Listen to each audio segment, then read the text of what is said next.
MCing, DJing, graffiti had grown, B-boy and knowledge, the pillars of the game, but a six emerged, adding to the flame, comics and hip-hop, a fusion so tight, visual storytelling, lyrics that ignite, from the pages to the beats, a seamless blend, the sixth element, where two worlds transcend. Welcome to the Sixth Element Show, where comics and hip-hop flow.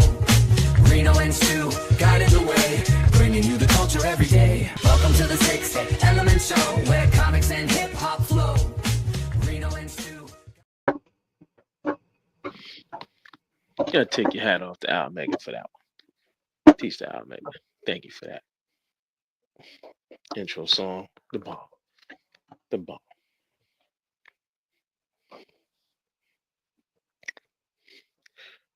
Welcome to Sixth Element. Well, tonight we will be spoiling Superman.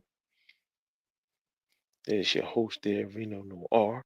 I'm his co-host, Stu Dog. And tonight we will be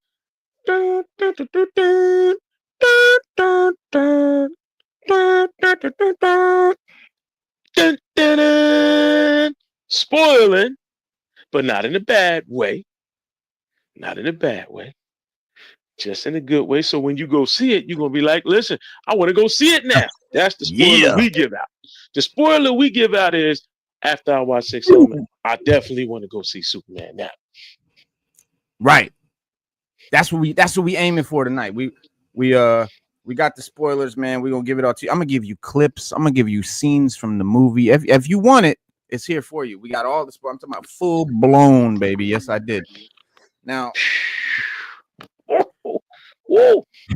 Cost me a nice pretty penny to get to see that movie last night, because we ended up having to take an Uber like 50 miles. It was crazy. We wanted to let y'all know we do it for y'all. I did it for y'all though. Yes, we did it for the show, man. We do it for the show. We do it for y'all that come here every week. Check us out. It's for y'all. 100%, man. It's for y'all. Absolutely. We I made the sacrifices and I did the things, and I think Somebody gotta do it. It's gonna be for good. Yeah, and I think like we're gonna Batman, he made the sacrifices like Batman. Matter of fact, he made the sacrifices like Jor-El made the sacrifice to send his son to Earth. Just like that. So where is my? So I'm trying to put a video. You know what? I want to find my clips, because I'm telling you guys, first of all, this movie was amazing. If you are on the fence about seeing it, that's kind of like, this spoiler, this show here is to push you over that fence. If you are contemplating it, if you haven't decided yet, then this is going to help you decide for sure. Because I got so many details for you. But let me see here. I'm trying to find some videos I had that were all right here, but now they're not here. Where have they gone, sir? And I put them in there. Come now, where have you gone? Let's see if they're just in the downloads. No, because I didn't. I put them in here. All right, let me look in this folder here. They are there. No, YouTube's not letting me, or StreamYard's not gonna let me show them for some reason. So it's all good. It's all good. It's all good, because I got a trick. I got a workaround. It's more than one way to skin a cat. More than one way to skin a cat. We're gonna skin that motherfucker. We definitely gonna skin him tonight. Yes. We're gonna peel his ass bald. All right. While I was out today, Reno, I got something that I couldn't find for a long time. And I just gotta admit that it's my fault, because I didn't listen. You didn't listen? I didn't listen to you. I mean, I listened to you, but I just shunned your advice on that one. I say things for a reason. It haunted me. Yeah, I know, and it haunted me. I was messed up in the game. But today, but what happened? What was it? What was it? What was my advice? So the X-Men. So remember a long time during COVID, I think it was. You were like, still, when something comes out, if you want it, just get it. Because if it gets sold out or the scalpers get it, you might never get it. Gotta get the pre-order. You might never get it. Always get the pre-order. He's like, always get the pre-order. Or if you see it and you in the store and you see it, just do it. Get it. Drop the bomb. Drop the hammer. Just drop it. So X-Men 97. I didn't want all of them, but I did want some. And I slept on two figures. And one of them was Gambit. Gambit was always been sold out. And they reissued Gambit, gave us more Gambits. And they got sold out. And I missed those Gambits too. Oh man. Today I was in the store. And guess what I came across? X-Men 97 Gambit. Big Gambit. Oh, I thought you were gonna throw it up on this. I thought you were gonna pull it out and just like blam. It's all. We got him right here. Blam! Boom! There it is, guys. X-Men 97. Wolverine. Yeah, it's dope. It's dope. Gambit. It's dope. And Gambit's always been sold out. Always. Can't find him nowhere. Reissued him. Still can't get him. But today, blam. Well, today, guys, is a great day for all of us. It's a great day for all fans. Superman, baby. Look at this thing right here. You see this thing right here? This is a little newspaper stand dispenser, right? And you buy these at the theater. So we were able to buy one of these last night. Cost a little chunk of change. But yeah, it's a full size, like it's about yay tall. I don't have it with me. It's about yay tall. Okay, it's about that big of it. It's like the size of like a gallon of milk, say, right? A box of cookies or something. And it's a newspaper stand, like a regular little newspaper stand. It's a piggy bank. You see, you put the quarter in there, you put your change in there, and it's a Daily Planet bank. Yeah, you got to get it from the theater. Last night only. If you had an Amazon Prime membership and you got the tickets through Amazon, you went to the IMAX theater, paid your money, and got to see Superman last night. And damn it, I'm telling you, it was worth every penny. All of my expectations, everything I said was going to happen, everything I fucking said that this movie was going to be, it is that and more. Which, listen, I never claimed that this movie was going to be the box office mega hit. I never claimed that this movie was going to make everyone happy and everyone was going to love it. What did I say? I said this movie is for who? Fans. Comic fans. Right. He made this movie for comic fans, and oh man, I'm telling you, it is like a comic book. The vibe. It's just like a comic book, man. You come into it, man. The colors and the just the energy. The James Gunn signature. Action, comedy, sci-fi. Everything is there. You know that beautiful scene. Well, I'm gonna get to it. We're gonna get to it. There's a beautiful scene in Guardians of the Galaxy, which I feel like I was like, what does this remind me of? What does this remind me of?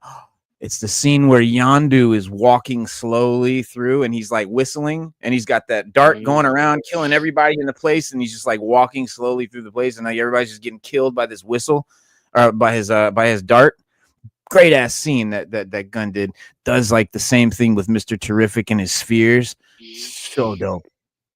But while the critic reviews came pouring in yesterday for Superman, the audience, the one who, actually determined if the movie's a success or not, and with an estimated $200 million opening weekend, indications are that it will be.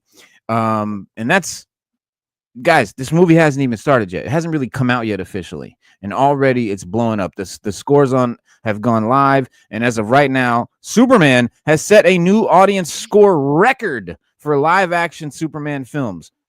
This is just under the critic record right now. So Superman currently has 85% critic score and a sky high 95% audience score on Rotten Tomatoes. 95% above the second place Zack Snyder's Justice League cut, the Zack Snyder cut, which has 92. Yeah, that was up there. And that was way better than the original cut. Yeah. Yes, it was. Yeah. And an army of Snyder super fans who were certainly going to score it high. So that was definitely. But whether you want to consider Justice League a Superman movie is up for debate. I don't really consider it one.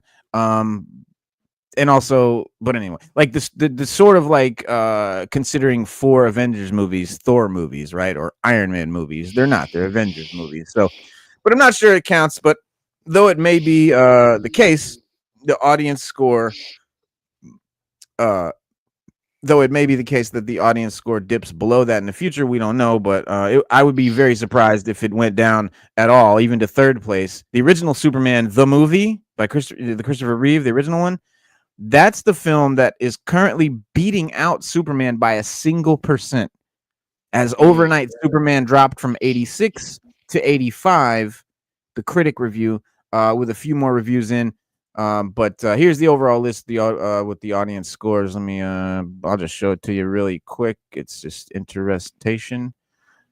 But guys, if you were on the fence about this movie, if you were not sure if you wanted to see it, if you didn't know if it was going to hit, was it going to be good? Was it going to be blah, blah, blah, blah, blah? I'm telling y'all, if you trust me at all, if you dig my taste in any way, I promise you, if you're a comic book fan, if you're a fan of comics in general, you don't have to be a Superman fan. You could not even be a fan you could hate Superman. You're still going to dig this movie. But it says here, when Superman gets drawn into conflicts at home and abroad, his actions are questioned, giving tech billionaire Lex Luthor the opportunity to get. Okay, well, that doesn't open. But anyway, here you go. It's a 85% tomato meter and 95% popcorn meter. This is 500 plus verified ratings right now. And this is, look, still coming soon. Hasn't even hit yet. This is just from one night, guys. This is from one night, last night. And here's like the list. So Superman 2025, there it is. 85 critic, 95 audience. Snyder League, Justice Cut, whatever. 71 critic, 92 audience. Then Superman the movie, 86 critic, 86 audience. So Superman the movie, Christopher Reeves, the Donner movie, the Bad Boy, 1978, 86% audience. The Superman now has, this new Superman has a 95% audience. So huge jump up there. Superman 2, which I think was better than 1, is 76% audience. Man of Steel, 75% audience. And Justice League. Stu, you all right, man? Yeah, I'm good. All right, you sniffling over there pretty hard. I don't think you know it, but it's super loud in my. I know. Allergies, me too. Man, allergies. Fucking EGC, man, salute. EGC, peace. But yeah, it's so long story short, Superman has been, it says Superman has been a notoriously hard nut to crack, with rival like Batman or even Wonder Woman generally getting more praise for their films. Even the original stretch of Superman movies ended with the 2 terrible ones, Superman 3 and 4, despite still starring the excellent Reeve. As it stands, it's possible Superman could regain critic score record or lose the audience score, more blah, blah, blah. But you're not here to see tomato scores. You're here to see the review, and we're here to talk about Superman, and we're going to talk about this movie tonight. Let me see if I can bust out. So the issue is I can't, it won't let me show MP fucking 3s or something. I can only do MP4s on StreamYard. So I'm going to have to do it like this, guerrilla style. Here we go. The only problem with this guerrilla style shit is the sound might not be great. They're good. Yeah. You know, I think StreamYard's really lacking there, though. I mean, MP, you don't pay MP or WAV file. Only MP4. That's it. One kind of file. Better format. Yeah, MP4. Unless you do MP3 320, which they claim is almost CD sound. Yeah. Well, they're saying they're MPEG 4 sound better than MPEG 3s. Yeah. Well, the MP4s is what they want me to use, but we don't for some video. Reason. But that's only for video, not for audio. It doesn't work. So, but here we go. I'm not sure where it went. Where'd it go? Oh, this is nothing. This is just me bullshitting in the theater. Fucking off. I got a bunch of shit. Hold on. God damn. Is it playing? You see it? Yeah. I don't even know what's on. It's not playing. Hold on. It's okay. It's not playing. It shouldn't be playing yet, but I just want to premise. No, I just want to premise that I have no idea what's on any of these files. That you can't see it. They're just blank. They just say IMG 5173. So I'm just gonna click them all and play them all and enjoy them or laugh at them, whatever the fuck. Here we go.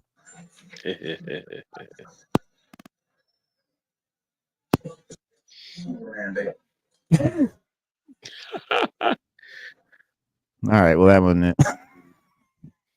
I said Superman, baby. All right, there go another one.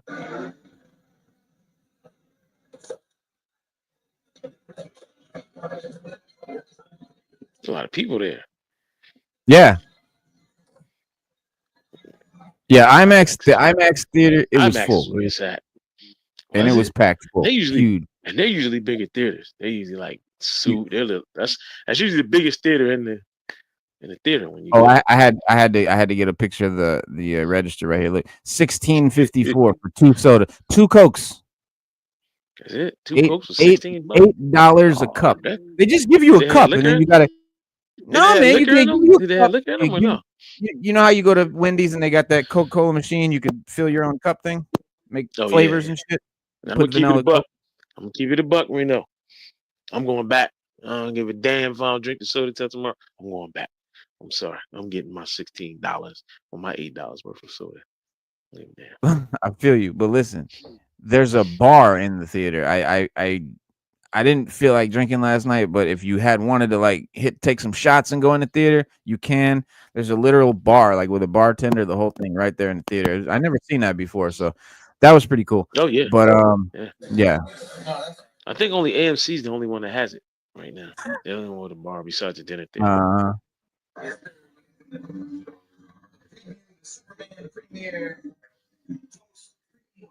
But AMC to me has the best food when you go to the theater.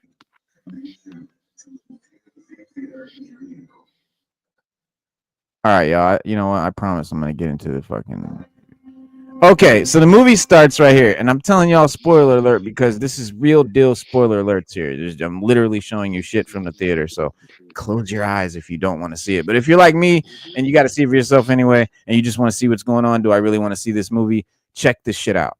So the movie starts out, it opens up, and you get this vision, this view here. Let me see. Did it get bigger? Do you see it bigger now? Yeah.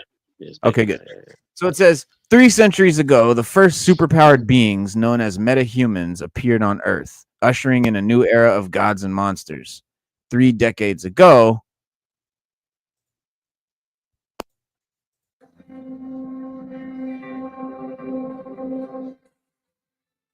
an extraterrestrial baby was sent in a spacecraft to Earth and adopted by Kansas farmers.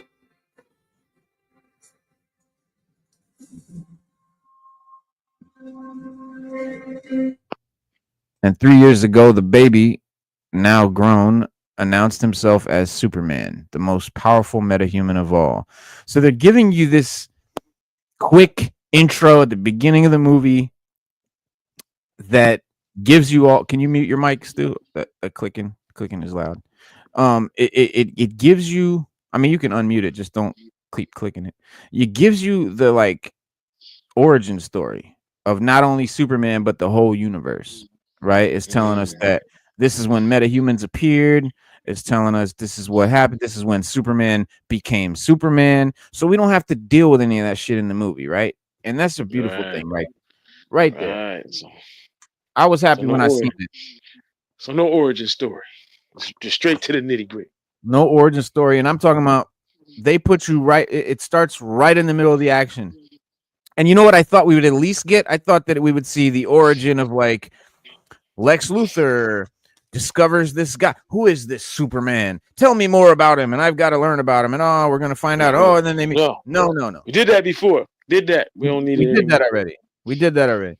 This one, the movie starts out, and they're literally in the midst of a fight. Him and Lex Luthor are battling off top.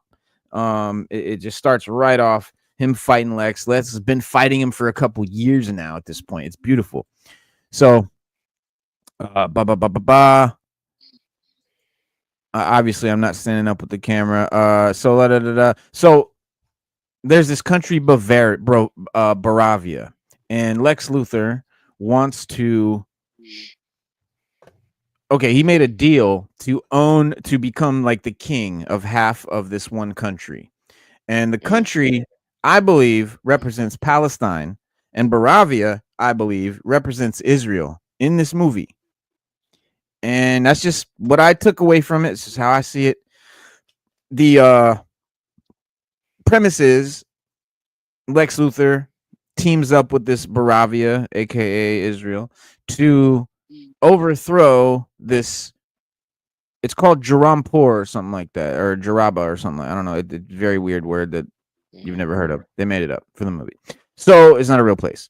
So that place is I think Palestine, and so like I'm gonna leave that out. So Baravia is taking over this little place, and Lex Luthor is the deal is that Superman comes in and he stops the war between maybe it's Russia and Ukraine, even like that, something like that. Baravia is the big guy, and then the little guy, right? So Baravia is the big bully fucking with the little butt, and Superman comes in and stops the war, and everybody's like, "What the fuck?" And Lex Luthor's pissed because on the surface he's funding Baravia in the war, and this is going to make him a bunch of billions of dollars. We find out later he sold all the weapons, the billions of dollars of weapons, like $80 billion of weapons for like $1 billion. And so he isn't making any money off the deal. So it's like, okay, well, why does he care so much? Turns out he's being given half of that Ukraine, Palestine, little guy country to be the king of it, right? It's his own country. So like, that's why, that's his investment. That's his interest.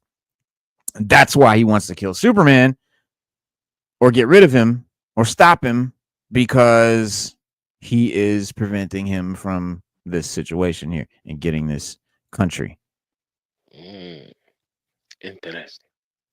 And so he brings so the movie it starts right off top. It says 3 hours ago, a metahuman called the Hammer of Baravia attacked Superman in the city of Metropolis. So that's that guy with the gold dome that you see in the trailer, who is also Ultraman, who everybody's wondering who the fuck is Ultraman. And I know we said it might have been Henry Cavill, or it might have been, I thought it was going to be Corrin Sweat. I said, you know what, it's going to be Corrin Sweat when he takes off the helmet, because that's Ultraman. Ultraman looks identical to Superman. So if this is Ultraman, stands the reason it's going to be David Corrin Sweat playing him. And I didn't understand why everybody was like, who's it going to be? Who's it going to be? It's fucking Ultraman. It's fucking David Corn Sweat. And so, of course, they take off the mask, and it's David Corn Sweat. And he's got long hair. He's a little bit more buff. And he's like a clone of Superman that has no, like, what do you call it? No free will. No free will. Self-awareness, no free will. Okay. He's got self-awareness. He just has no free will. He doesn't like do anything. Lex Luthor literally controls him move by move. Like if he's gonna fight Superman, Lex is in a control tower telling some guy at a computer saying B4, and then he clicks and then the guy punches him. He says A2 and he headbutts him. G6 and he knees him in the nuts. Like he's literally like a fighting game. And he's controlling him like that, and that's how he fights Superman. But it's dope. Trust me. No matter how it sounds to you right now, it's fucking great. I can't express enough how great this is.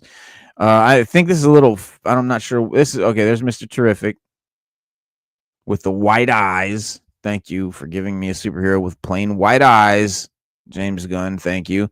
I just want to say, like, superheroes have plain white eyes with their masks a lot of times. Wolverine, Batman, like all the greats. But yet in the movies, for some reason, they never do that. You're right. And it annoys the shit out of me. And James Gunn is the man.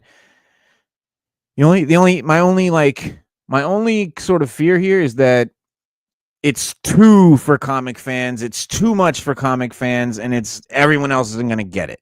And I was worried about that.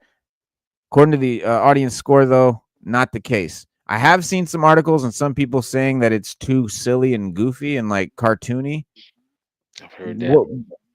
It's based on a comic book. It's very much the comic book Superman, not the movie Superman, because those are two very different characters, if you ask me. And so they are. Yeah. And this is not. This is like there's a cinematic Superman, and this is not that. this is more the Superman from the comics that you know from the comics. The movie plays like a, you know, the vibe of it is like a comic, the way it works, the way the characters are, the way the dialogue is, the way the jokes are, the way it's written, just straight up a comic book, dog. And that alone makes me love this movie, right? It's just the fact that, like, I'm not a Superman fan in the least. Like, I don't. Before Man of Steel, I had no interest in the character at all. Man of Steel made me interested in the character because I'm like, oh, there's other sides to this guy. He's not just like a Boy Scout with like infallibility who like, and I found that really corny. And I was like, okay, I love this Man of Steel thing here. And he's like a badass. And like, then I started looking in and seeing like, you know, these more comic book Superman stories where Superman is not so, you know, cut and dry, just like goody two shoes about things. And that was really appealing to me. Well, a lot of people didn't like that. A lot of people said, "Where's the Superman I love? This is not. This guy's too like he killed his dad." Like, blah, blah, blah, blah. You know, this is for those people and for comic fans, right? That maybe aren't fans of Superman. You can still definitely fuck with this movie. So it scratches both of those itches. Like someone like me who might not be a big fan of Superman, I still loved this movie so much, and I love the Superman character in this movie. Corn Sweat nailed it. I think that, you know, the way he is a goody and a corny and a Boy Scout, it's so believable, and like you want to support it, and like you get behind it, and it's just inspiring, man. And it's just fucking, it just hits, bro. And then Corn Sweat at the premiere says he says at the premiere, the lead score calls, he said, "Be kind to each other, step up to the plate, see what responsibilities you can shoulder, who you can take care of, who you can look out for. Go into the weekend with a little more energy." That's our Superman. That's our Superman. That's the Superman that I rock with. And this dude is just it, bro. But this right here, let me see. What do we got here? What did I grab here? This was nothing. Okay, I didn't even mean to grab that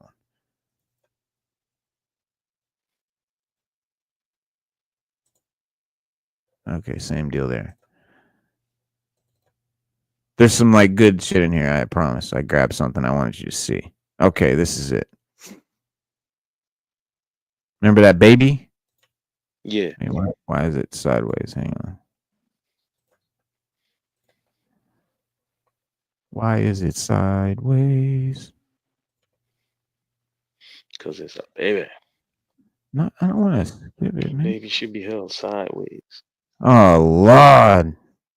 Well, it's sideways, y'all. But see that river?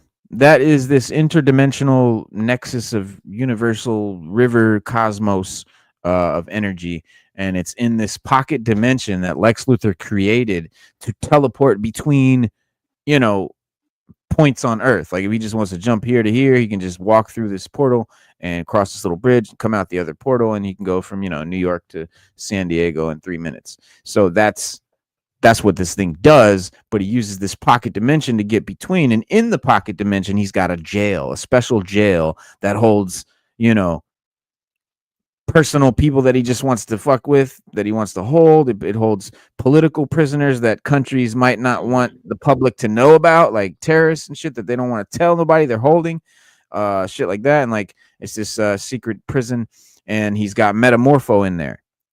And Metamorpho is, he's got Metamorpho's baby, this little green baby. It's Metamorpho's son, and he's got him in another cell with like a guy like holding a gun to him or whatever. And Metamorpho's in another cell with Superman, and Lex Luthor is making him create kryptonite because Metamorpho can create kryptonite or whatever thing he wants. And he's making him do it, or I'm going to kill your son kind of thing. And I knew it. I knew when I saw the picture of Metamorpho with the kryptonite, I'm like, well, Metamorpho's not a bad guy. He wouldn't just do that to Superman. So Lex is either mind controlling him or he's got his kid or something. And sure enough, he's got his kid. And so of course, right away, Metamorpho's like, not trying to help Superman anyway, just worried about his kid. And Superman, he's like, I can help your kid, bro, if you just take the shit off me, because the kryptonite is like making Superman shrivel up, like he looks like a nutsack. He's just shriveled up. He's just all fucked up, and it's just getting worse. And so long story short, yeah, they so eventually he convinces him, and or something happens, and Metamorpho realizes that I better do something quick, or shit's gonna go bad regardless. And he's like, Superman, can you promise you can save my son or whatever? And he's like, I got you. And so he lets him go. He blasts over. He saves his son. They're flying around, and they get caught up in this river here. And it's a really cool scene. I think this is it. Yeah. So he's holding the baby up in there, and there's Crypto flying through. You see Crypto flying there, and he's right there flying, and there he is. And there's Superman holding the baby up in the air, and Crypto's like coming to help. And then Crypto just starts licking. Oh, it's not showing? Nah, it ain't showing. Oh, you should have said something, man. I'm saying it, yeah. No, I showed before, but it ain't showing now. How long has it not been showing? How many videos have you not seen? We saw the beginning stuff, but then see, I can't see what y'all. I can't see. You gotta tell me, man. I can't see nothing. Yeah, like all stuff with Metamorpho and all video, that. You was just talking about. Yeah, I can't see. We couldn't see it. All right, let me see if I can figure out why you're not seeing it though.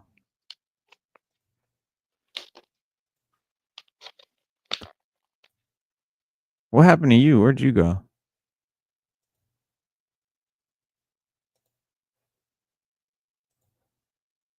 There you are.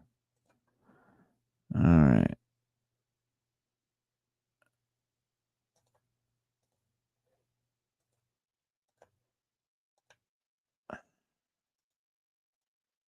Maybe I have to close it and reopen it.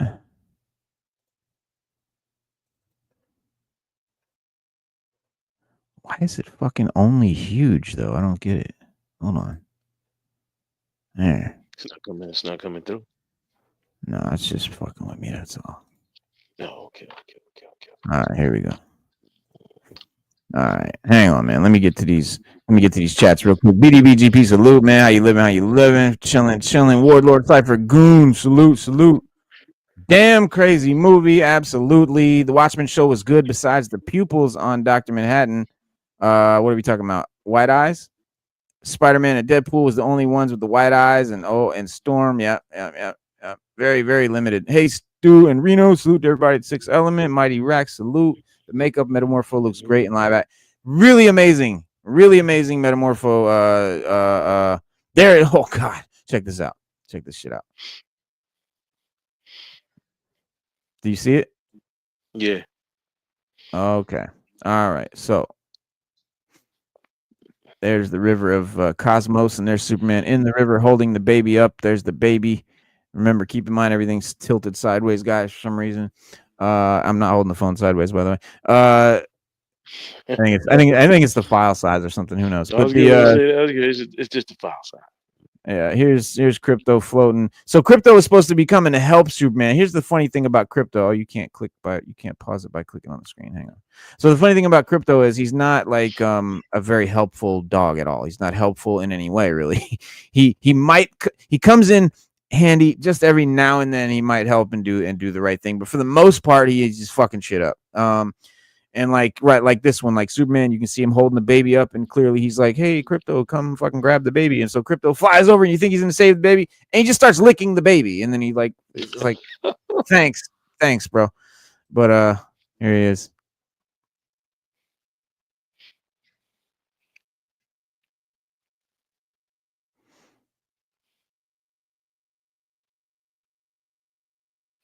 Okay, so Crypto there is Crypto and spots him.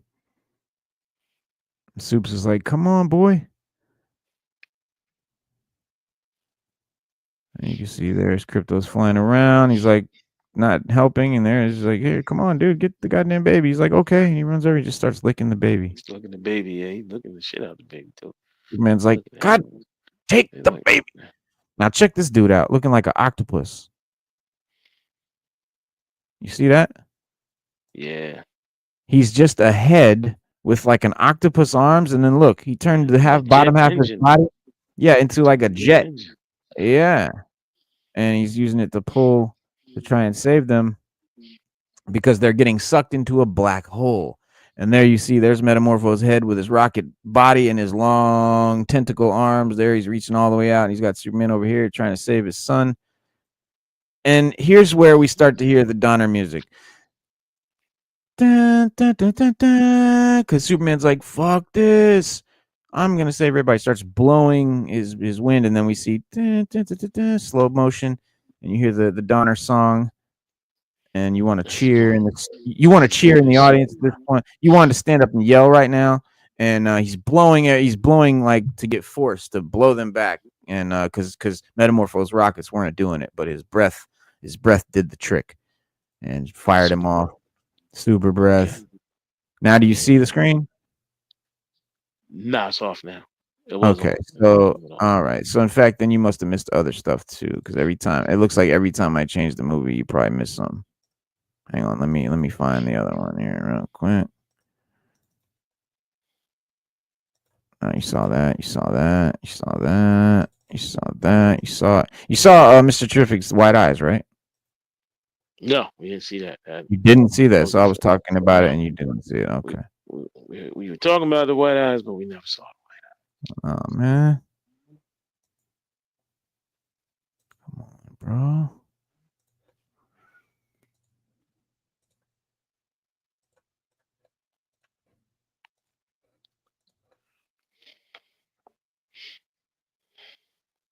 Okay, that's dope.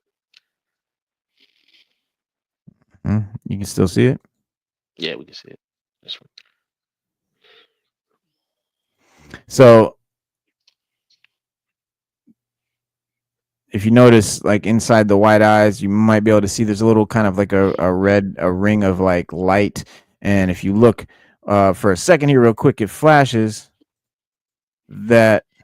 I'm sorry, what? Hang on. That. So this is like what he sees through those white eyes. It's like That's some hard. sort of, yeah, it's like tech shit that he's got. And all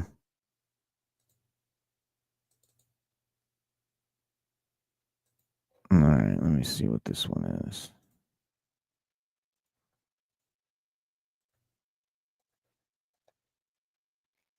And I'm going to give y'all a straight up recap of everything in a second. I just want to get through these clips.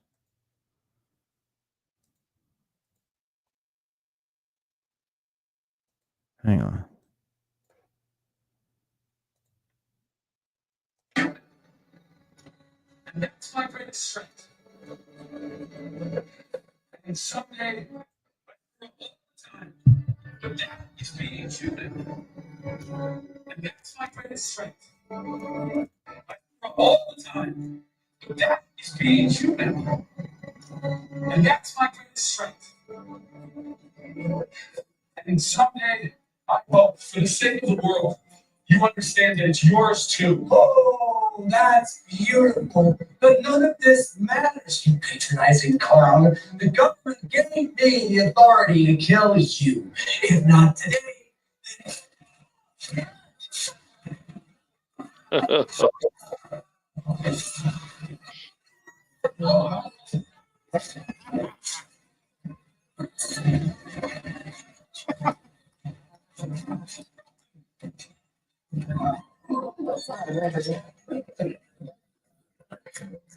Dude.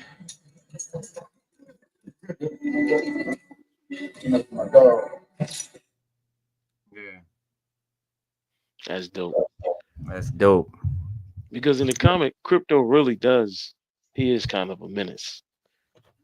Well, he's not. Well, Gunn made him way more of a menace. He's really not like this in the comics. Gunn said that he's very different than like the comic Crypto. He said so like don't be alarmed. He said because this Crypto is based on his dog. He rescued some dog and it was like a crazy wild. Yeah. Yeah, because the comic Crypto, he in some iterations he talks and he's like intelligent.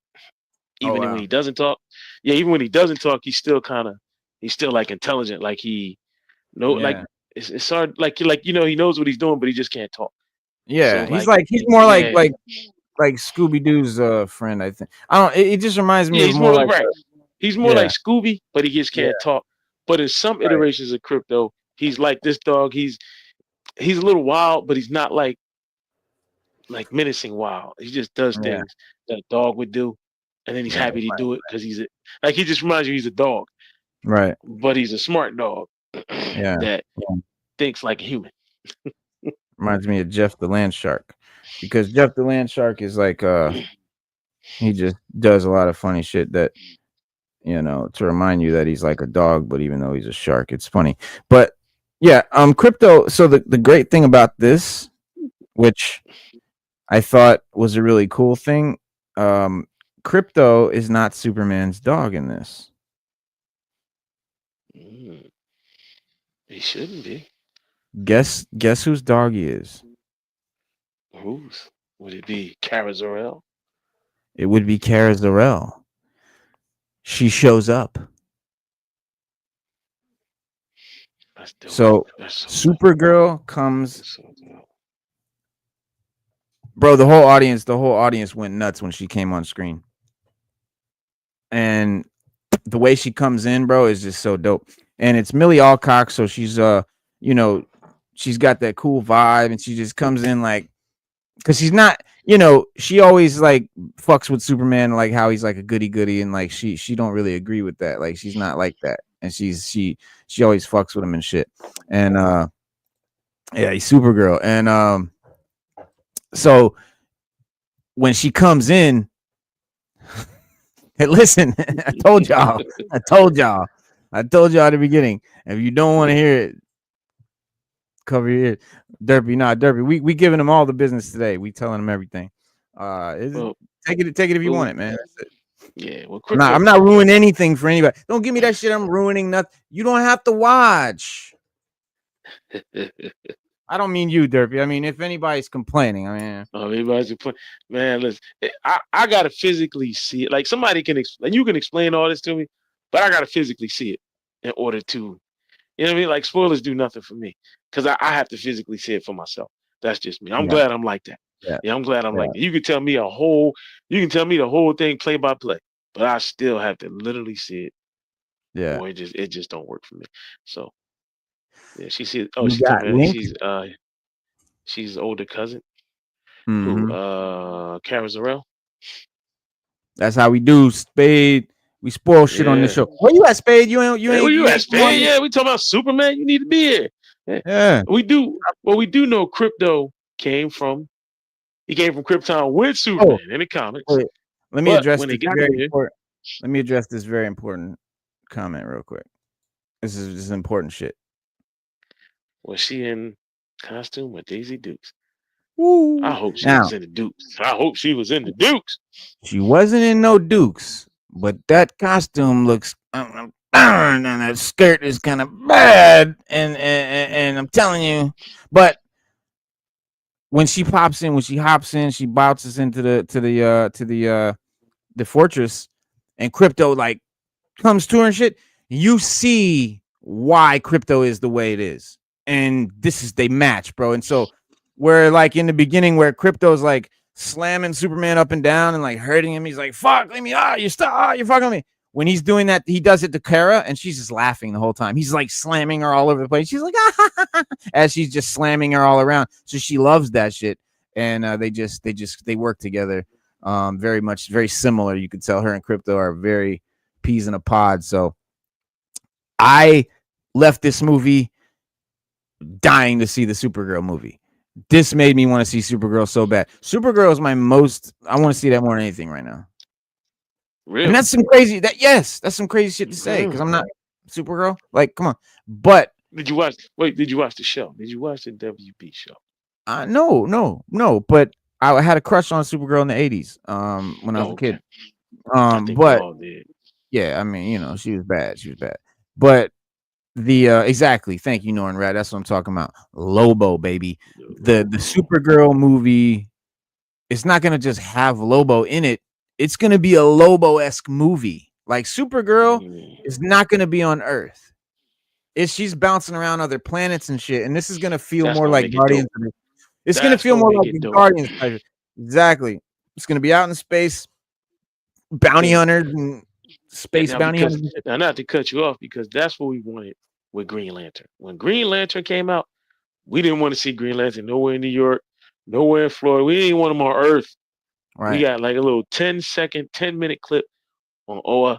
You should have just left him at Oa. You should have just left him off the planet. It would have been a better movie. It just, Yeah. thank you. If Supergirl's not gonna be on Earth, Oh, someone say.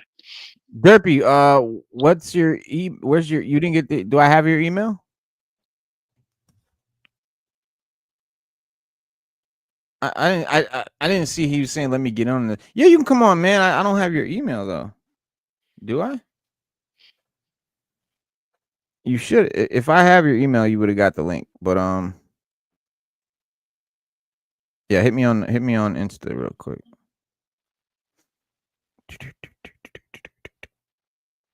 Definitely don't want to get spoiled since Saturday. Oh, good, baby. No, I do not do a Discord. I don't do Discord. I do Discord. You do Discord? Well, Stu does Discord, but I don't know how we can get you on the show. Well, go on Discord and give him the link. Is that what you're talking about, Derpy? I don't know if I can. I'm trying to figure out how we can get him the link.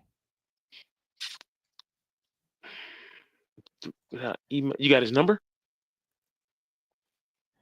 Yeah. She's young as fuck, guys.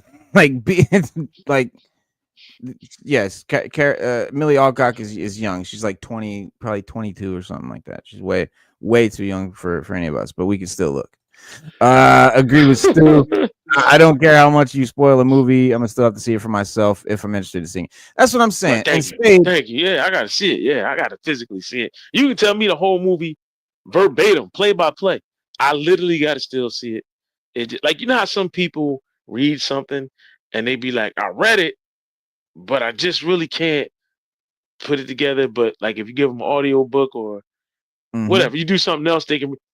I'm reversed like that. You can tell me play by play. I'll be like, word. I'll be excited. I'll be jumping around. I could do a backflip, all that.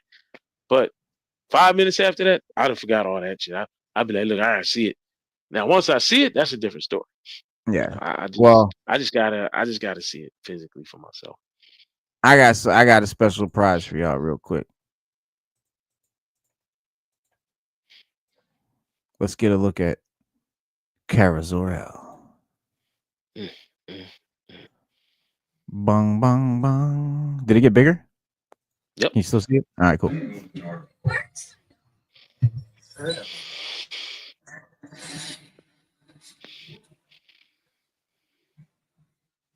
Well, this is why he has behavioral issues.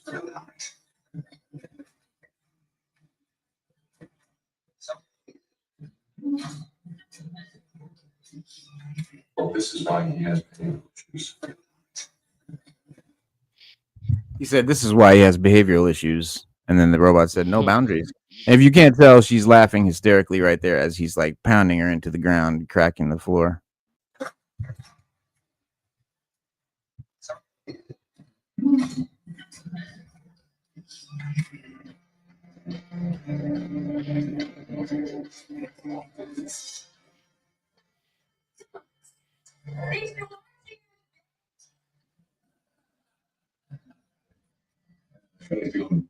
Did you hear what she said? She said, "Thanks for watching him, bitch." She walked out like she called Superman a bitch, straight up. She was like, "Thanks for watching him, bitch." And that's how she is, bro. That's why I'm excited to see this movie, because I know how it's gonna be. I know how Gunn does comedy. I know how he does Guardians of the Galaxy. I know how he does space sci-fi shit, and it's gonna be fucking fire. Here, just look me up, Dirtman 2929 and send it. You see him, Stu? If I cut off Dirtman 2929, I got. Oh, here's my Insta, Derpy. Here's my Insta, dog. Yeah. Oh yeah. What's your Insta? Yeah. Okay. If you can't do it that way, I'll go on Discord and send it to him. I'm gonna put my Insta in the chat real quick, guys. I know I just changed it. Let me make sure. Sixth element underscore. It's sixth underscore element underscore collectibles. Oops. Damn it. With an S. With an S. With an S. Collectibles. Plural. Collectibles plural. There you go. Hit me there and I will put the link in there so you can hop in and get in on this. Here, let me. Where's the fucking? Okay. All right, now the beautiful deal. Okay, here, hold on. We got one more bit of footage. Oh, we can't open this one because the file is not supported. What?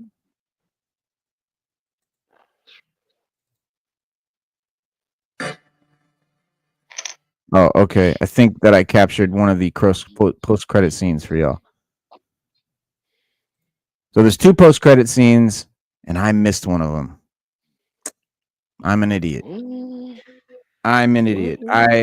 So I didn't think Gunn was gonna do a post-credit scene. He did. You know how there's the kind of the graphical credits, and then they do a mid credits, and then they do the rolling credits where it's just a black screen with small text rolling up and down.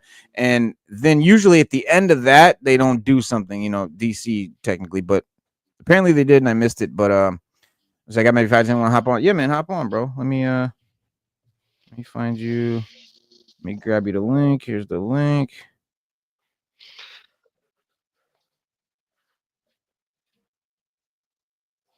That's in my sent. All right, there's that. Let me grab that. Copy link. Going to IG. Did you message me on IG, bro? DM me.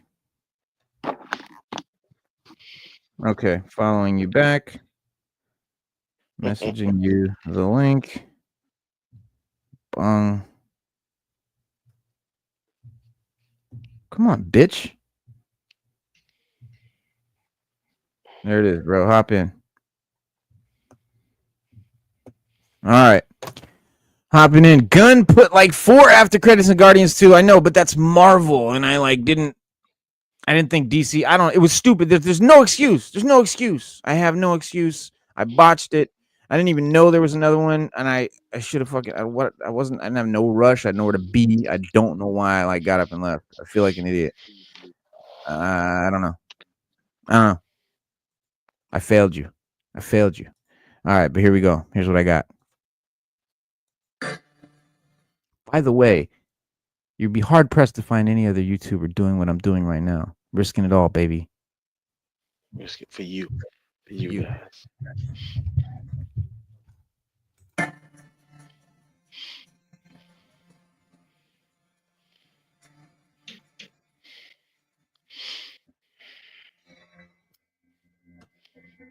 Risking it all for you guys. What? Yo, that's dope. What is that? I'm a punk rocker. Yes, I am. It's We funny. know James Gunn loves music. Yep. You know that. It was said that and it was John Cena that said, he said, when you do a movie with him, and even all the Guardians of the Galaxy people, they said he plays music all day long. There's always music playing on the set. They always play. They say he's like a music junkie. Like he's always playing music. It's always rocking. He's always playing different songs, and they said they loved it. Well, yeah, they did. Hang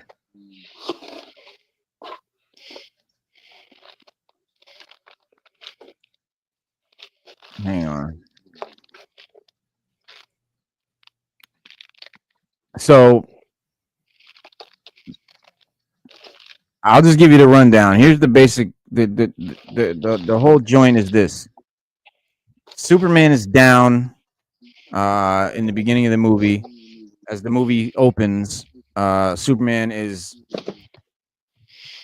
just like you see him in the trailer where he lands and he's like Yamcha, gets smacked. Yeah. He's laying there like Yamcha, and that's how it literally. That's the beginning of the movie. The battle is taking place. There's some, it says in that post thing. It says in that pre thing. It says Superman just lost the first fight he's ever lost. Mm.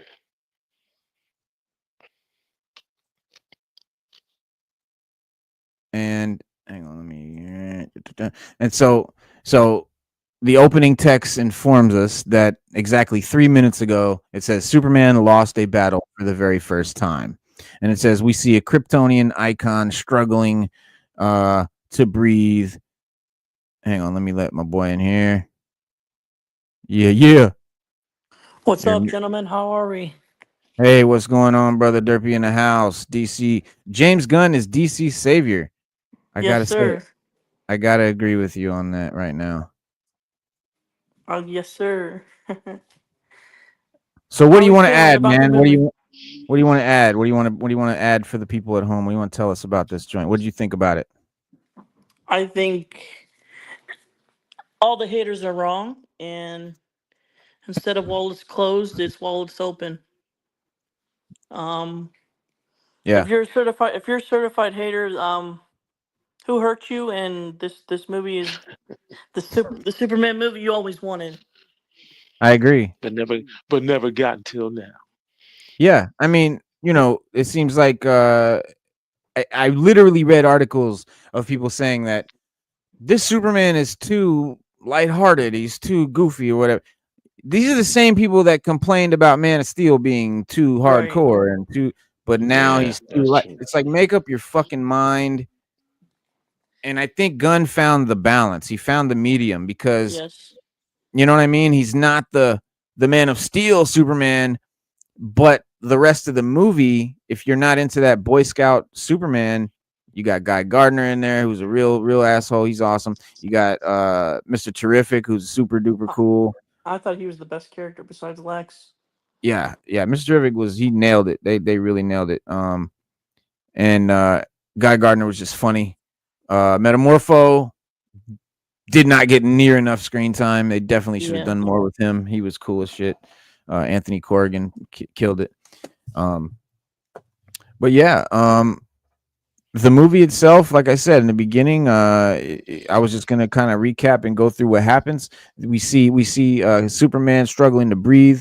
He's like, we don't know what happened. We just know he just lost his first fight, and he's like, it's a bold way, I think, to announce, Superman. This new actor is playing the new Superman, the latest actor to don the uniform, and his initial impression is him getting beat up, and Gunn makes it clear that he understands exactly how audiences need to be introduced to Superman with a Yes. spotty cinematic legacy that includes 2 or 3 films about him that can be considered anything more than just like okay.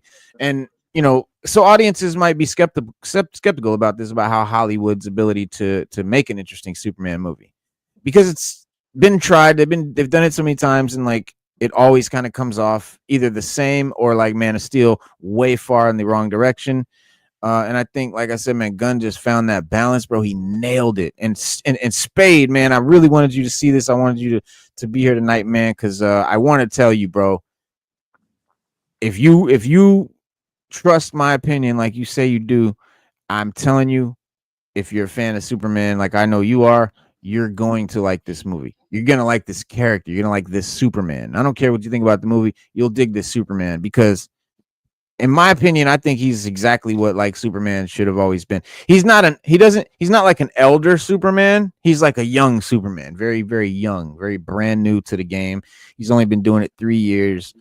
And it's just the way that they deliver the whole plot, the way Gunn unfolds it. We first see Superman after he gets beat. He goes into the Fortress of Solitude, and the robots grab him, and they're gonna fix him and help him, and they're putting him on the table, and they're gonna soup him up with some sunlight and fix him up. And they say one of the robot tells the other robot, he says, play that role of his parents talking to him, the message that that his real birth parents from Krypton sent down, you know, with the and they said it soothes him. He likes to hear it. It's soothing to him. And so they play it and we get to hear it for the first time. And of course it's who's the guy who plays Rocket Raccoon? What's his name? Bradley Cooper. Bradley Cooper is Superman's pops. And and so the message is saying like, Kal-El, we love you. We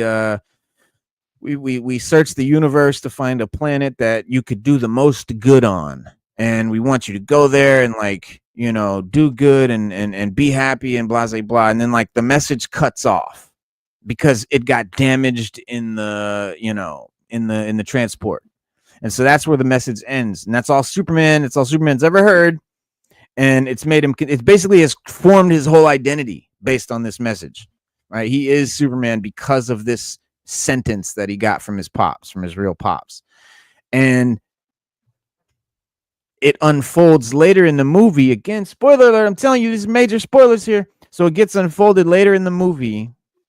They fix the broken message, and we hear the rest of the message. And this is the first time I've ever seen this done in a Superman movie or ever heard of it in any Superman anything. And I'm not like a Superman connoisseur, so forgive me if I missed it, but I've never seen this. The rest of the message is them telling him, we know that Earth is going to be a place where all the people there are just they're weak, they're lost, they need a leader, and you can literally conquer them. They're like, we want you to conquer Earth and be its ruler, rule without mercy. Yes, with an iron fist. And you can like be the god of this planet. And that's why we're sending you to this planet. Not to help the people, but because you can take advantage of them. And it fucks him up, as of course it would. I mean, he finds out that his parents weren't sending him this great heartfelt message of how he's supposed to be this good guy and take care of the earth. And his whole persona that he's built is based on this message. And to hear the rest of it saying that, you know, we want you to be a conqueror and take over the earth. And of course, Lex Luthor plays this message for the whole earth. Everyone on earth hears it. And of course, that starts a little bit of conflict. It's just beautiful, man. It's written so well and very unique. Like I said, I've never seen that in any Superman anything before. Right. So, but, you know,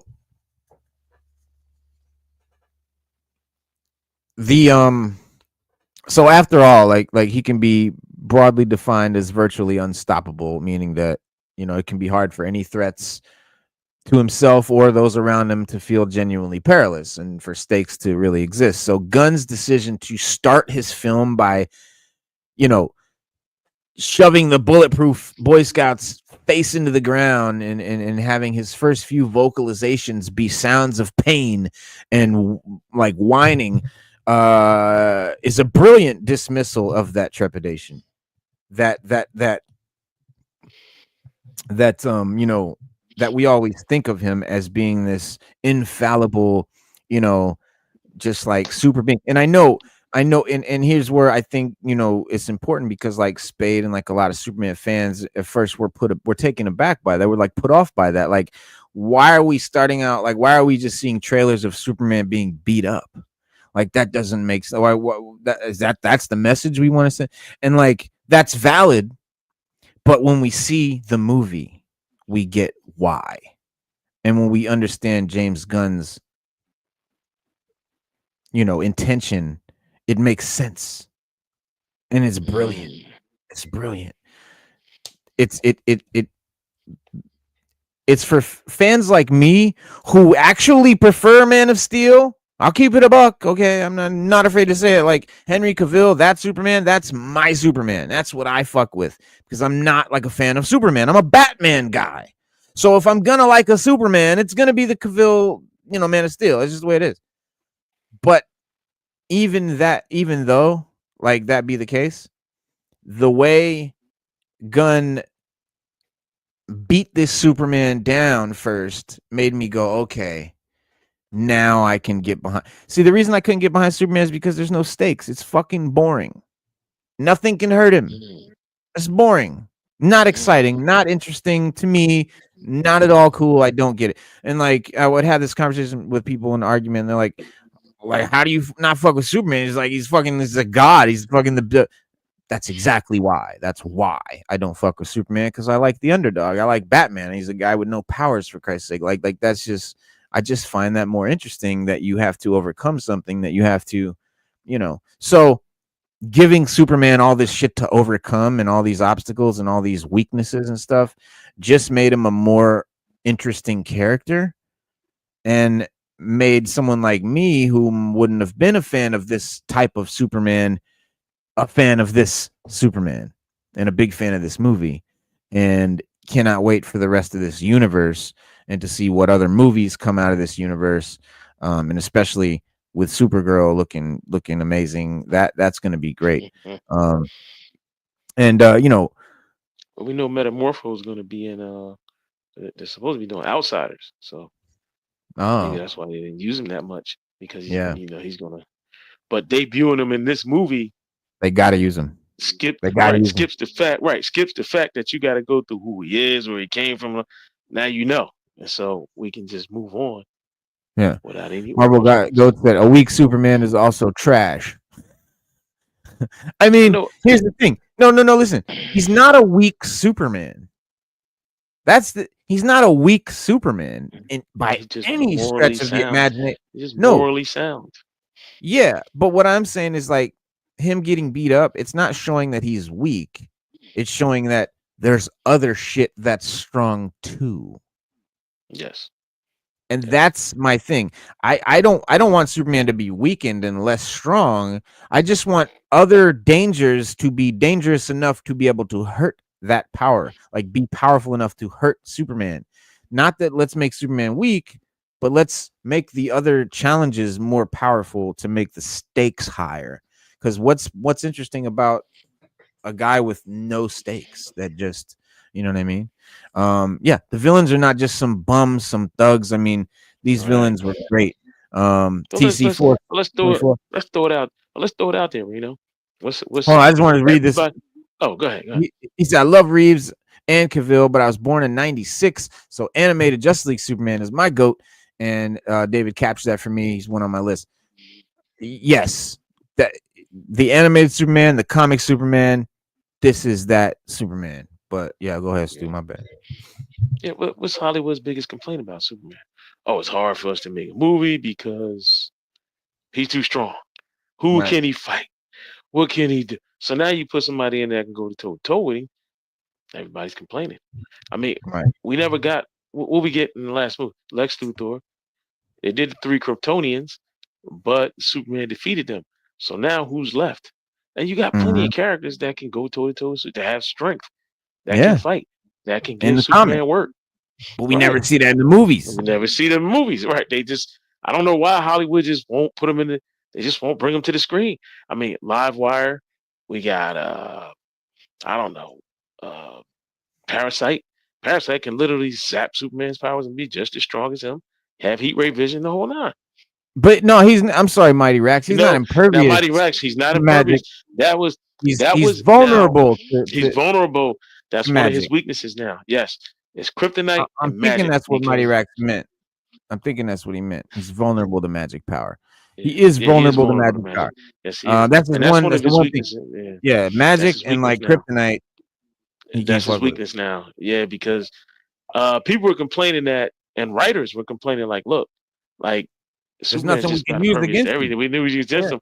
So they literally made magic one of his weaknesses, because now it gives you something that you can put up against him for the writers to play with. Right. And you can't always find kryptonite. Yeah, exactly. And that's the cool thing about having Metamorpho, because he was able to just create the shit. But yeah, that's a character that I can't wait to see more of, for sure. But yeah. But that, I mean, and another great thing, again, no origin stories here, so this is a very unique take. It's the first Superman movie of its kind, so there's that, merit or not, pro or con or not, it's original. It's something unique. There's never been a Superman movie like it at all, because a few things. Superman movies are always epic. It's always it's always, you know, feels like dun, dun, dun, dun, dun. It's that. It's very epic. It's very and right, and then there's Profound, and it's just big. profound, It's right, just and big. then Yeah. and there's only Superman as far as heroes in the movies. It's only Superman. Like there's never, and like it seems like everyone on Earth has never heard of any other DC character. It's in a Superman movie. There is no other It's just superheroes. It's Superman. just Yep. Superman. It's just And Superman. it's like Hollywood was like, okay, there's this character in the comics. We want to take that character out of the comics and make a movie character, and that's what they did. And that's what I was kind of never. That's what never drew me to the comics. The Batman movie in '89 made me a Batman fan. I was 10 years old. I got into comics from that movie. Superman didn't do that for me, but the thing is like with this Superman movie, it's more like a Superman comic, whereas there are other characters, and not only that there are other characters, that the people of Earth have heard of other characters. They know about other characters, like in a DC comic book. So that is very appealing to a comic book fan. Mm. Say what you will about this movie. It's a comic book fans movie. It's a Superman movie for comic book fans. It's not a Superman movie, which is what it's what comic book fans need, right? Superman fans, it's not Superman is vulnerable to magic, right? Exactly. Yes. I'll lose my shit if he brings in Mongol. That would be fire. That would be fire. Now And he yeah, can that's go toe to toe with Superman. That's another character they could have did Mongo years ago. Just never Mr. did. Terrific was dope. Mr. Terrific was super dope in this movie. Way cooler than I thought. I didn't know, had no idea what they were gonna do with him. And like I said, there's a scene where he's just like walking slowly and he's using his sphere to like just annihilate all these bad guys that are all around him and shit. And and while he's walking around, the ball's just going, and it was reminding me of something. And then my son, I was like, what is it? This reminds me of like Guardians. And he's like, yeah, the Yondu scene. And I'm like, yeah. So it was the scene where Yondu was walking and he had that dart going around killing all the bad guys. It was literally like a rehashing of that scene, like a nod to it. And just so cool, man. So cool. James Gunn. So hold on, let me let Derpy back in. Derpy, salute. What up? What up? Can you hear me now? Okay. Yes, Good. sir. I was saying this felt like a Saturday morning cartoon to me. I don't know if you remember Superman the animated series or Yeah. Justice League the animated series. That's Yeah. what you're getting, and Yeah. it's completely perfect. Yeah. It's a 2 hour 9 minute film of Superman the animated series, Right. and that's what you're gonna get. Yeah. Yeah. It's definitely like, yeah, it gives you the vibe of an animated comic book, of a cartoon, of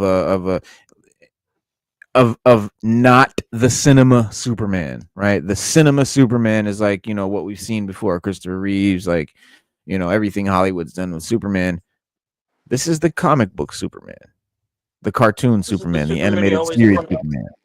Yeah, Superman you always wanted. If you're a fan of comics, if you're a fan of cartoons, if you like that shit, this is Superman you wanted. If you're like me and you were not a Superman fan, you were a Batman fan, for example, or me, I'm a Marvel guy, really, like truly, and to my core, I'm a Marvel guy, like that's my thing.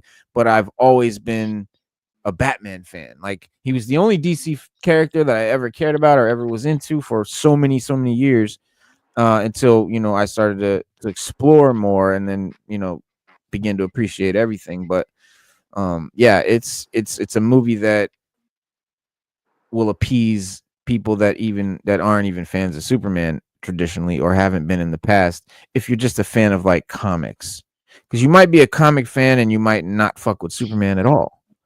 But if you just want to see a comic book on screen, this is the movie.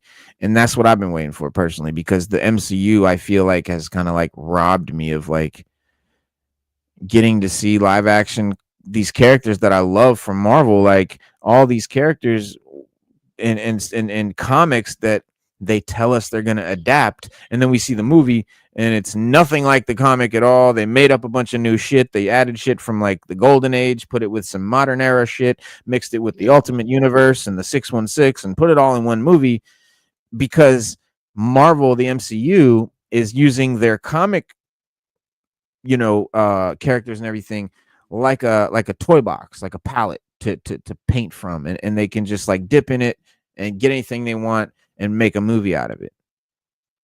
Opposed to what Gunn's doing is like, here's like a comic I want to adapt and like a character and a vibe, and then like makes that thing and it resembles something you recognize.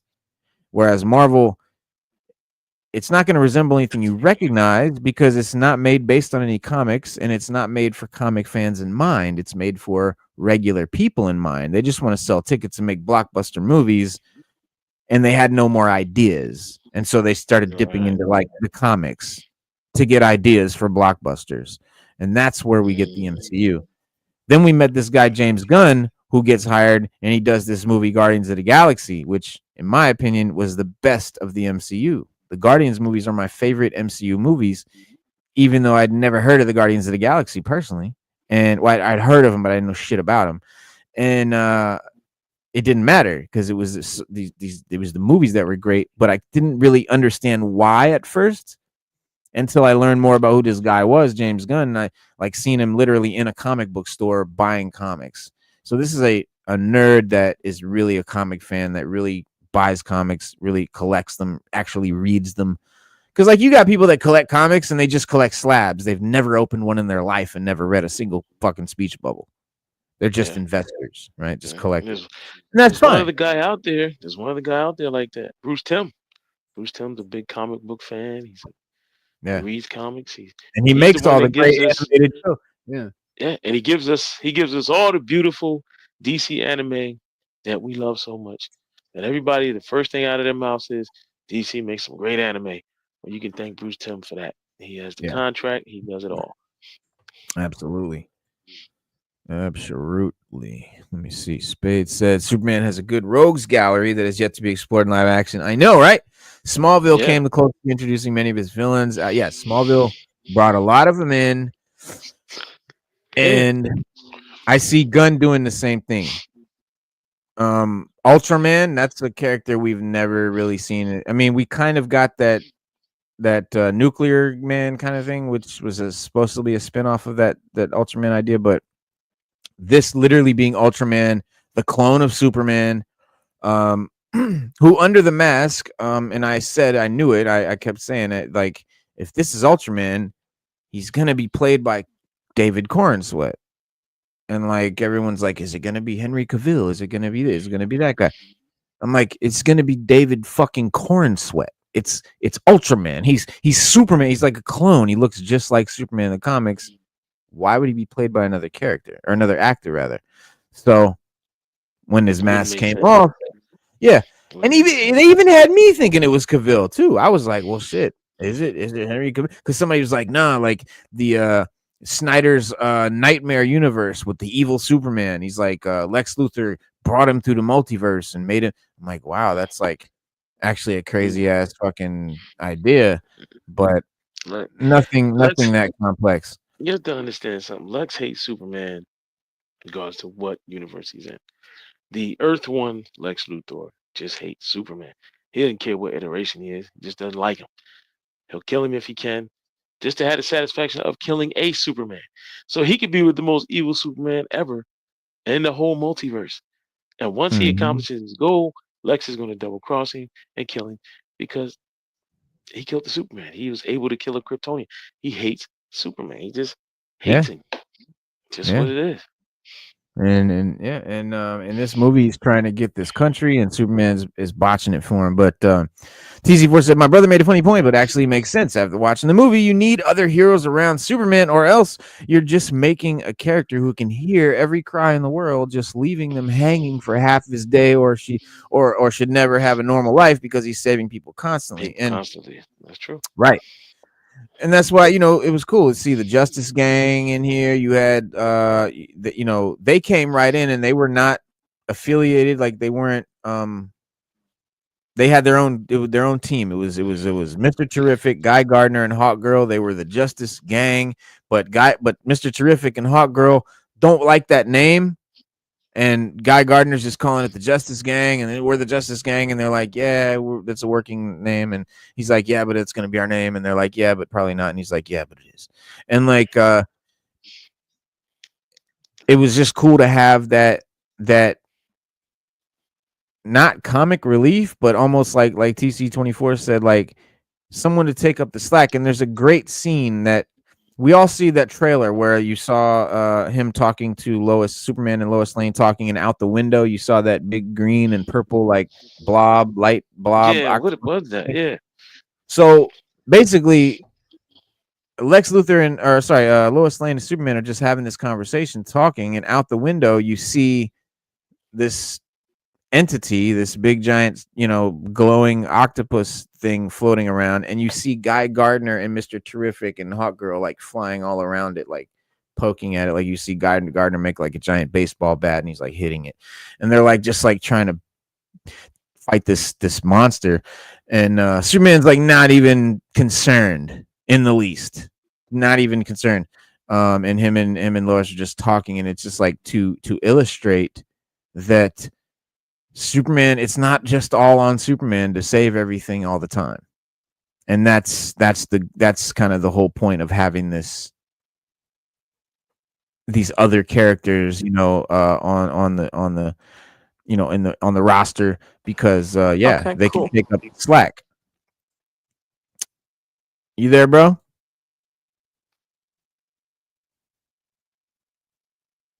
I heard him say something. Yeah, he said, okay, cool. Well, so no origin story, pops us right in, but you know how it goes. Superman comes on the escape pod sent by his parents from dying planet Krypton as the last hope for the continuation of their species. On Earth, he transitions from a Kansas farm boy to the big city reporter at Metropolis's largest newspaper, the Daily Planet, under the pseudonym Clark Kent.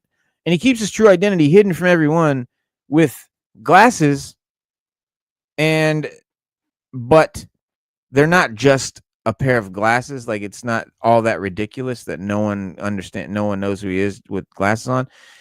While he's wearing the glasses, it makes other people, when they see him, they see a different face. And they don't harp on this. They don't really explain it or anything like that. They barely even mention it. And it's like way later in the movie, and someone just mentions the fact that his glasses work like make other people see his face differently. So I don't even know like what the science is on that, or how they just like threw that in there. You got to catch it. Like, it's just, they just toss it in. Someone just mentions it, but so he keeps his true identity hidden from everyone except for his girlfriend, Lois Lane. They're already a couple in this movie. They've already, not a couple per se, but they're dating. They've already been dating. They're already talking. And she knows he's Superman. No question. No. Got that out of the way. Get that out of the way, because we did that in Superman too. So right. Yeah. So, and so things are far from easy for the couple. She, and what seems like the majority of Earth's inhabitants, has objections to Superman's latest action, which was intervening in the war, the military, battle between Baravia and Jarhanpur. And so Lois expresses skepticism about Clark's claims that he acted not on behalf of America, of the United States, but just as a do-gooder, unmotivated by global politics. And regardless, he's being pursued by a vengeful metahuman who calls himself the Hammer of Baravia, who we, of course, find out later is just Ultraman. But he knows precisely how to temporarily defeat Superman thanks to his uncanny fighting skills, which turn out to be the handiwork of Lex Luthor, who's a tech megalomaniac and arms dealer. And so Luthor has, this like command center where he's got these people sitting at controls, and they're actually controlling Ultraman from Lex Luthor's commands by him giving them verbal commands, like telling them the moves to use and stuff. And so What that overview doesn't include is the film's massive roster supporting characters, heroic, villainous, and those in between. So there are those who show up in every Superman story, right? You got his adoptive parents. You always see Jonathan Pruitt, Jonathan Kent and Martha Kent. His editor in chief, Perry White, Jimmy Olsen. You see the young, reporter played by a perfectly cast Skylar Gisondo. And but then there's also Lex's shape-shifting right-hand woman called the Engineer, and she's got nanotech, and she can basically morph into anything, any shape, and like do whatever she wants, and like create shit, and like have like turn it. It's nanotech, right? She can form into anything, right? So whatever weapons that she can imagine, she can make a gun, a knife, a She's also chainsaw, the whatever. chick that was in we hear you. She's also the chick that was in Superman versus the Elite. That's supposed to be her. I forget her name, but that's What's that? the chick that you were talking about just now. Superman versus the Supposed to be Elite. the What's one. that? That's An animated film. an animated film. It's also a Oh, comic. okay. It's also a comic. But the chick that's in there, she's supposed to be from. I forget the name of her, but that's her from the comic. Well, she's from a team called the Authority. Yes. And she's the leader. Yeah, and she's so hopefully we'll get to see the Authority later. I hope we do get to see the Authority, because that would be dope, bro. I mean, it was remember rumored. a long time ago. Remember a long time ago, I asked the question, when do we get other heroes? Because all we get is Superman, Batman, and Wonder Woman. Like, when do we get other things? Like when do we get other heroes, other villains, other things? Somebody else, to grace the screen. Yeah, right. Yeah. What were you saying, Derpy? I was saying that there was rumored that we might be getting it as an animated film. I don't know if you've seen that. I don't know if you've seen that. The Authority for the DCU. Oh, yeah, right. I hope so. No, yeah, they're That doing would an be dope. animated movie. Yeah, the DCU is doing an that'd be dope. animated. Yes. Yeah, they're doing an animated version. So we will get the Authority in animation. I hope that we get some sort of a live action Authority. That would be cool, but probably not. Probably just like Creature Commandos, they'll keep it animated. But characters from it might leak over into live action. Like in this movie, you had Rick Flag, who was in Creature Commandos. So I'm not sure if it's his son or his dad or what. One of them senior, junior. I don't know who's who. He's Rick Flag Jr. I think the one that was in The Suicide Squad. I think he's senior. I think I Yeah, gotta look he's it senior. up. But I think he's senior. Yeah, I think he's senior. Yeah. He was also in Superman. Yeah, he was. Yeah. We're just not TC4, TC4, to answer your brother's question, you tell him that is the Hollywood Superman. That here's the whole world, and he's the only hero. Because in the comics, people protect their respective cities. Batman's got Gotham, Central City's the Flash, Star City's Green Arrow, and Superman mainly just flies around Metropolis. He doesn't really leave in the comics. He doesn't really leave Metropolis too much. Outside of Metropolis, because he doesn't handle anything. Batman has his city handled, and everybody has their respective cities handled. Every once in a while, a villain might leak into Metropolis, but they know that Superman is there. There's a story that I read in the comics recently where it was a Flash story, and there were a bunch of villains in a bar talking, and they were saying the one guy, but they weren't in Central City. And the one villain was telling the guy, like, look, you go to Central City, Flash got it on lock. I don't give a damn what you think you can do, what powers you think you got. I'm telling you, Flash got it on lock. And he was like, and he was just breaking it down to the guy, telling the guy, like, look, you can go there and try to rob whatever you want, but he's got his own museum in Central City. It's like they love him. And you don't commit crimes there because you will not succeed. And the guy at the end of the comic was like, you know what? I don't give a damn what you say. I'm going anyway. And he went. And before he wouldn't even across the city line, maybe 15 minutes. Flash already had him zipped up and ready to go to jail right before he made his crime. So Superman's he's basically in Metropolis in the comics. That's it. How much what do you think this final box office stand will be? I I don't know. It's hard, but I said it'll be a summer blockbuster. I can tell you that it'll be this summer's Oh blockbuster. yeah. Oh, that's for sure. Yeah, but yeah, I mean, it's like 200 million for the opening weekend already, so that they're projecting. So we'll see. I think it's gonna do more. I think it's gonna be huge. This first showing was a great example of I think what the turnout's gonna be. I mean, a lot of people got to see it. That IMAX theater was packed. There's like 3 of them just in my little area, so I know theaters all over the country showed it last night. A lot of people saw it. A lot of people saw it. A lot more than I Yeah. thought. As soon as Don't I got forget out of you the got. theater, yeah. Don't Well, as forget soon you as can I go got see it out of the tomorrow. theater, Yeah, they're showing it tomorrow too. For yeah. tomorrow As soon as I, as It's pretty soon as good I got out showing. of the theater, I was like, "Oh shit!" I looked at my phone and there was review after review after review. So people were already reviewing it and shit like that, and I was just like, "God damn." Um, so, but I ain't gonna do it till tomorrow. Fuck it. So, but here we are. But yeah, it does come out tomorrow. It's not. I mean, every movie that comes out Friday really always comes out Thursday. For some reason, they always do it that way. They announce it Friday, but they do a Thursday projection so that they can have projective numbers of what Friday's sales might be. And because Right. everyone wants to know ahead of time, and so, but yes, Spade, man, sorry, man, to answer your question, he did use the damn hypno glasses. It's funny. I don't know. Again, I don't know if he used them or if someone was just saying he used them and maybe they were guessing. I forget, but it was definitely mentioned the term hypno glasses. I forgot the term they use. Yeah, and that is right out of the comics. And yeah, Dr. Manhattan can manipulate light to appear normal to people.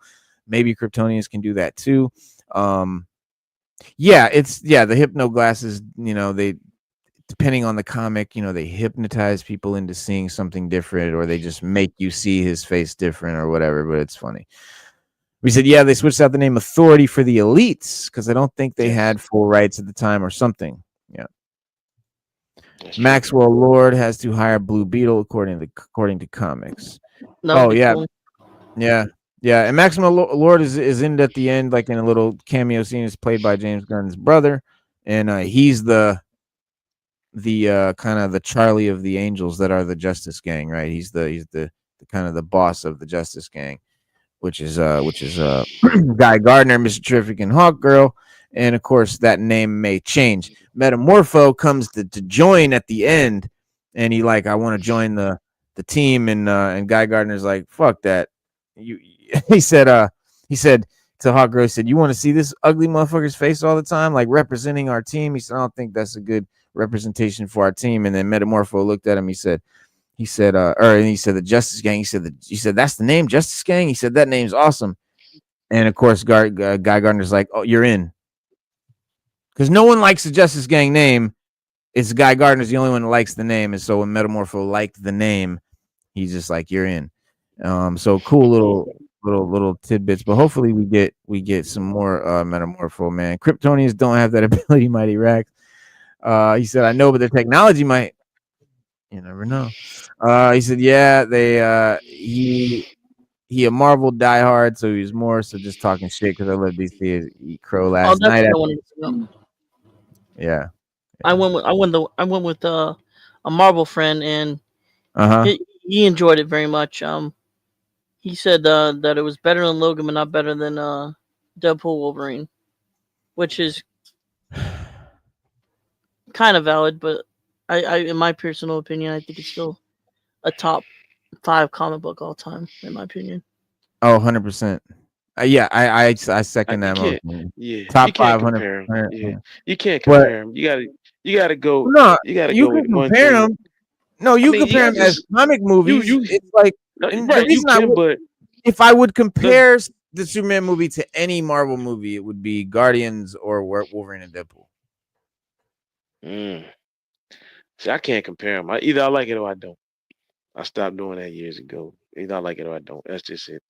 Yeah. Um, because when you compare it to me, it just seems like it takes away from a movie that you like. So if you like Deadpool and Wolverine, you say, well, Superman's good, but it wasn't good as Deadpool. It kind of takes away from you just like it. Like, I mean, I like it. I thought, I like Deadpool and Wolverine. I thought that was great. That was a great movie. Ain't doing no Yeah. more. Well, I Maybe mean, it's one of okay, those so movies. how about this?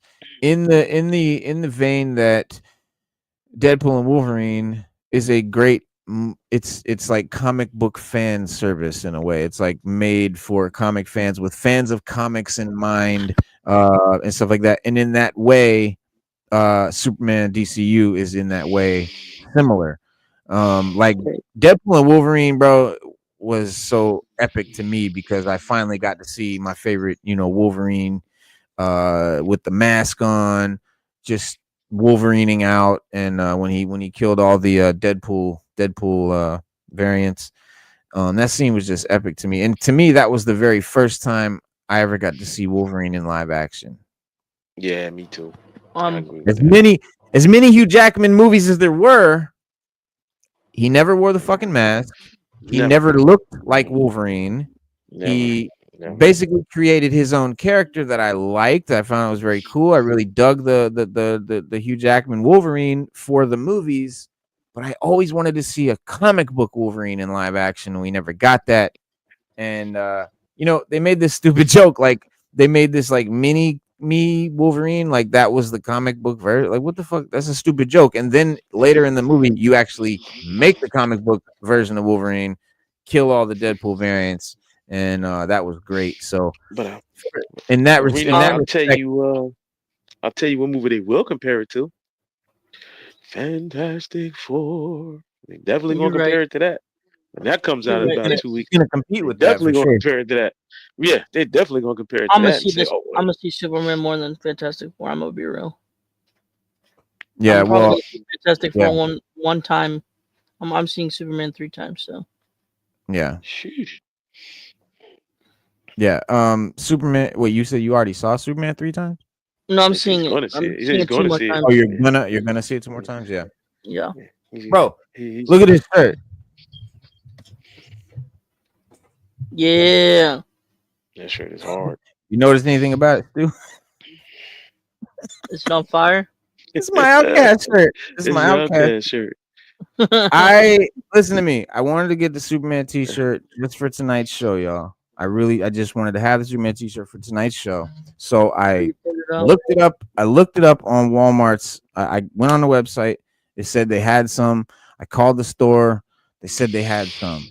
I go to the store. They didn't They have have some. they have none. They have none. So I was pissed off, and I had drove You to the know store for Walmart is nothing. infamous for that. You know At they're infamous for Walmart. And that. I'm mad. So I'm like getting ready to leave, and then something struck me. I'm like, what if I go get a 2X child size one and see if And that just cut it motherfucker out. will fit? First, I'm like, maybe it'll fit a little bit low key, like get a 3X fucking child one or some shit, right? So, so yes, KL style. I'm like, yeah, I'm like, so I get the 2X one, and of course it's too small, but I Cut it am out. known for cutting out shirts. Like this Outcast I cut this Outcast from a shirt, and I sewed it onto this black shirt. And I've done that with a few other shirts, like a T-shirt I had when I was a little kid that I really liked, like a Dick Tracy T-shirt from when I was like 8 or whatever. I cut that out and I put it on a big T-shirt, and I sew it on so it looks really official. Well, this Two is a things. joke. Like, this is not but the Outcast looks official. Like that shit looks like it was made like that. But the this I literally just stuck this on here for the show. I cut it out of the kid's shirt and I slapped it on. W element. W. Yeah, because I was like, you know what? I ain't gonna come back empty handed, man. I was pissed at Two first. things. Two things. Is this the best Lex? And is Corn Sweat number 2 now? As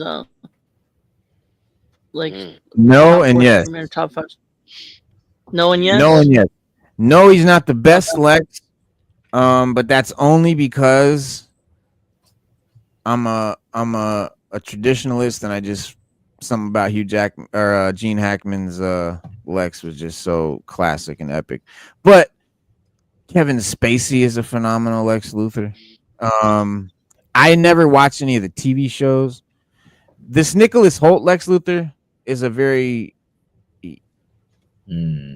He's like a young Lex. He's like a young Lex Luthor, a little bit maybe hot-headed, more hot-headed than I would expect Lex Luthor to be. I'd expect Lex to have been a little bit more reserved and calculating, but I think he will get that with age. Like, this is a young Lex Luthor and a young Superman first meeting and starting to fight. So like this would be early in there, so it wouldn't be a seasoned version. So like that he gets a total pass on that. But like, for my taste, though, I want an older, more seasoned Lex Luthor. I think he should be older than Superman, and like a more of like a, you know, the dynamic where, you know, it's like he's older and Superman's younger appealed to me more. But I'm not taking anything away from Nicholas Holt's version, because he fucking nailed it for what they wanted, for what they did. He nailed it, and I'm not taking nothing away. But if you ask me, my favorite Lex, it's probably Gene Hackman. Yeah, I agree with that. What James Gunn was quoted saying that James Gunn was quoted saying that he did such a good job that both of them, he was giving both of them props, Corn Sweat, and he was just saying that they could have swapped roles and still made a good movie.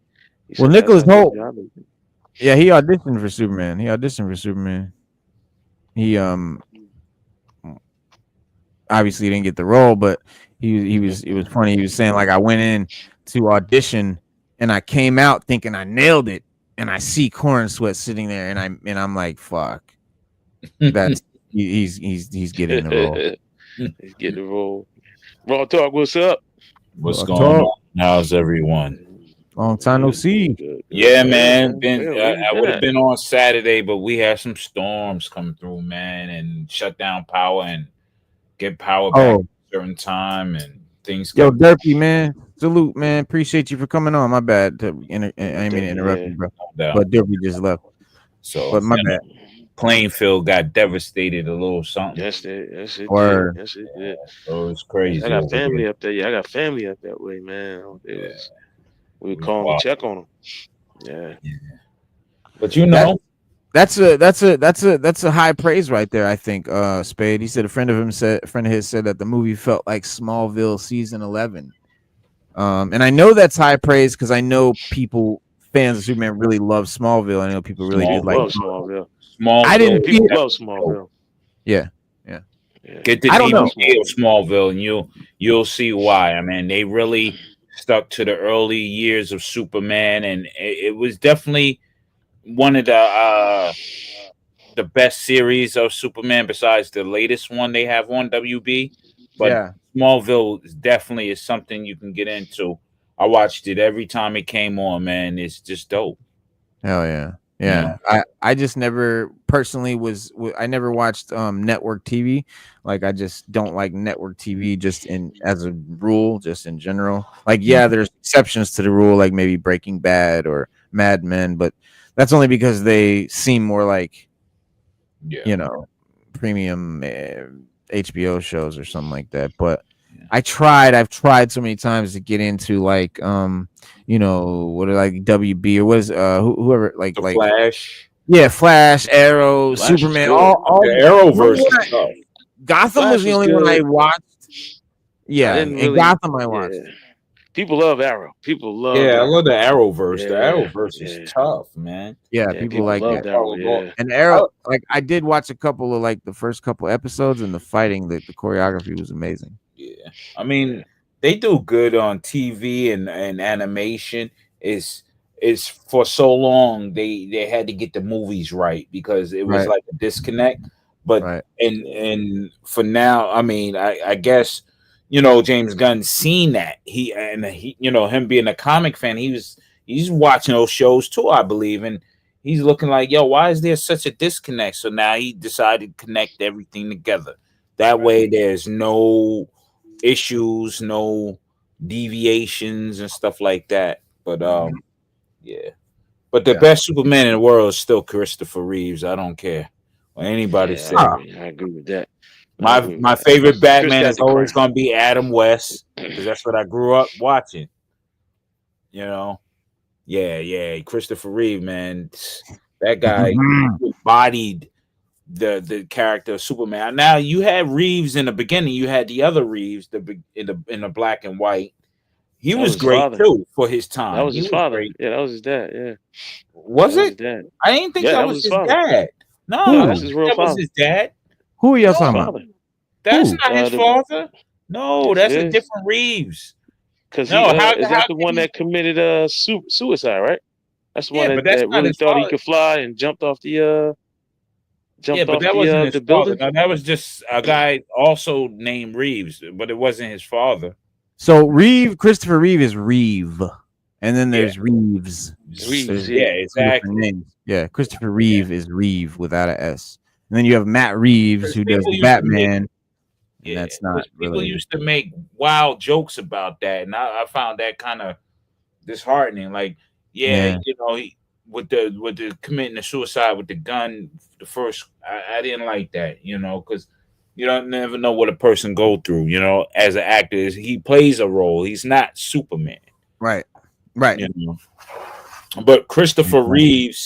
Christopher Reeve, he embodies that Superman mythos. All the way Mhm. through. I mean, and he got that charm. You just can't get it out your head. They casted him well. Some Yeah, certain they people are did. born to play certain roles. They're just Mhm. Yeah, born into it. That's why we yeah. see them. Yeah, You gotta yeah. watch Like you gotta like watch the like Lobo. documentary. Yeah, Yeah, you gotta Lobo. watch the Jason Momoa is documentary. born to play Lobo. Yeah, Yes. you gotta watch that documentary that they did on Christopher Reeves. It's Yeah. good, man. It blew me Yeah. away. I'm not even gonna Yeah. lie. When he I'm got gonna tell the paralyzed, I truth. was kind of upset. I Yeah, was I was like, kind of "Yo, upset too. Yeah, yeah, he went horseback yeah, riding, then he That I'm like, shit yo, hurts, this is bro. crazy." yeah. That did that did, man. That's so. And on top of that, he had just did Oh damn. oh man, he had just did what's that movie he did where he played the murderer? He was like Hmm. you know what I'm talking about? Raw Talk. I I know know you what you're saw it. talking about, but I forget the name of it. Yeah, Yeah, I he had don't just know, did bro. that Yeah, movie. because that was the first time because remember, he was typecasted as Superman. Like a lot of actors get typecasted because who they are, but then Yep. when he had to flip the switch to show his range, and people were like, "What? You playing Yeah, a murderer? You're Yeah. He Superman. How played can murder. you play a Yeah, murderer?" yeah, and he Yeah, people played are it good. pissed. He played it Yeah. good yeah, too. I yeah, was yeah. like, He yo, did. He did. yeah, I can't He was remember the name of creepy the doing movie. that. Yeah, he was creepy A in that. creepy murderer. Yeah. Like, yo, Yeah, he yo, Look it did. up Yeah, he too. did. I'm Well, looking for it now. It yeah. well, should be. Spade. I got a proposition for you, dog. I will watch Smallville if you go watch Superman. You know what I Yeah. mean? Go see the Yeah, DCU watch Superman Smallville. this You'll love weekend, Smallville, man. and I'll watch Smallville. Shake Yeah. on it. And the actor who plays in Smallville Superman, Yeah. he's excellent too. I mean, these guys got that. Whoever does the casting Mm-hmm. really has an eye of who Superman is in the physical, and Yeah. also personality wise. Because if you look at these guys, they have a wholesome personality. These guys, Yeah. it's Yeah. like Yeah. it's weird, Oh yeah. Like all of them. even David Cornsweet at the premiere, he said, be kind to each other. Yeah, Step up to the plate. See what responsibilities you can shoulder, who you can take care of, who you can look out for. Go into the weekend with a little more energy. yeah, And like that's a dope. That's not Superman talking. That's the actor. exactly. So I mean, like yeah, and like and it Reeve also was that dude too. yeah, Yeah, and it also could be, if he didn't think about that or he wasn't like that, he was transformed by the character as well. People look up to True. Superman in various ways, whether we Yeah. know it or not. Oh He yeah. is a symbol, He regardless, is. He as really is. a fictional character or not. He is a symbol, Yeah, he you really is. know. He really is. So Death Trap. that's like when we Death we we Trap is the call movie. dads, like dads are called Supermen at times. You know what I Right. mean? Right. Like this is a characteristic. Mm-hmm. You know what I Yeah. mean? So Yeah. Yeah. Exactly. It's an idea, yeah, right? yeah, yeah. Superman. Yeah. The whole thing. And yeah. But the movie is like it's like a comic fan's Superman film. Mhm. And there's like this I found this. Where is it? There's this article. It says, "Here you go. Let me throw it up here." Bah, bah. And I was Movie's like, "Oh called wow, Death that's Trap. cool." Death Movie's Trap. called Okay. yeah, Death Trap. Death Yeah. Trap. Mm. Go He check was a out writer. Christopher He Reeve was a killer writer, movie. and he went and he was going to murder a guy. He murdered a guy that wrote a better Yeah. story than he was going to murder him. Then Yeah, Yeah. because he stalked has his her own. and Hell is that? stalked it down and murdered him, type stuff. Look, it says James Gunn looks like, I say James Gunn Superman looks like a comics accurate take on the Man of Steel at last. I'm gonna ignore this because that's just bullshit. Will it be enough to revive DC at the box office? Yeah, that's the sensational part of the article. Right, Yeah. right. Yeah. This shit here, it's a comic accurate take, and that's exactly what it is. It says yeah, James Gunn Superman for a long time, much longer than 2.5 years, so since the film was officially announced. For my money, there hasn't been a live action movie that's really done Superman justice since the 1980s Superman 2. I was disappointed with Man of Steel and actively disliked many of the films that followed in that continuity. Snyder fans, it's all right to let this dissenting opinion slide. You don't have to write in. And long before I was perplexed by Superman Returns and its slavish devotion to Richard Donner's 1978 film, don't get me wrong, the original movie remains a classic, but making a sequel to it almost 30 years later was a baffling choice for a franchise that was supposedly also targeting a younger audience. But here we are again, only this time with a movie that, from the trailers at least, looks and feels like the comics that inspired it. All which seems to be nodding toward Grant Morrison and Frank Quelli's peerless all-star Superman in particular. So, as a comic reader, first and foremost, that's thrilling to me. So this guy hasn't seen it yet at this time, but All-Star Superman is the comic book that Gunn based the vibe on. Yeah. This is not an adaptation of All-Star Superman in any way. It is, if you read that book and you get the essence, the vibe, like of that Superman, like the way shit is in that book, that's what he's going for in this movie. And that's where people got the correlation between All-Star Superman, but it's not actually adapting it per se. It's like a loose inspiration in vibe and tone only. There may be some things from it, but coincidentally. But yeah, but this is just, just someone else that has that take. I mean, people are saying it's the comic movie. And what's it supposed to be? I mean, it's a comic character. Like, well, you would think so, right? But go ask Kevin Feige what the fuck's going on. People just gotta have a way to describe it. Yeah, people just gotta have a way to describe it. That's all. Yep. God damn. Well, I got a storm here now. Well, I asked Alexa. She said George Reeves and Christopher Reeves were not related. Both actors played Superman. They share no family connection. Exactly. But George Reeves was born George Basolo and adopted the stage name George Reeves, while Christopher Reeves was born with his name. So that's kind of ironic, man, that he took a name. It's very weird. Umpteen years before Christopher Reeves. I always thought yeah. I always thought that shit was very, very weird because, and they both had tragic, right? And they both had tragic, incidences with the whole Superman thing. Did you see the Ben Affleck movie Hollywoodland? Not yet. Not yet. You need to see that. It's about, he plays George Reeves. It's about the actor George Reeves who played Superman and about his life, and it's fucking deep. It's deep, bro. It's. I gotta check that out because I want to know what was going down with him.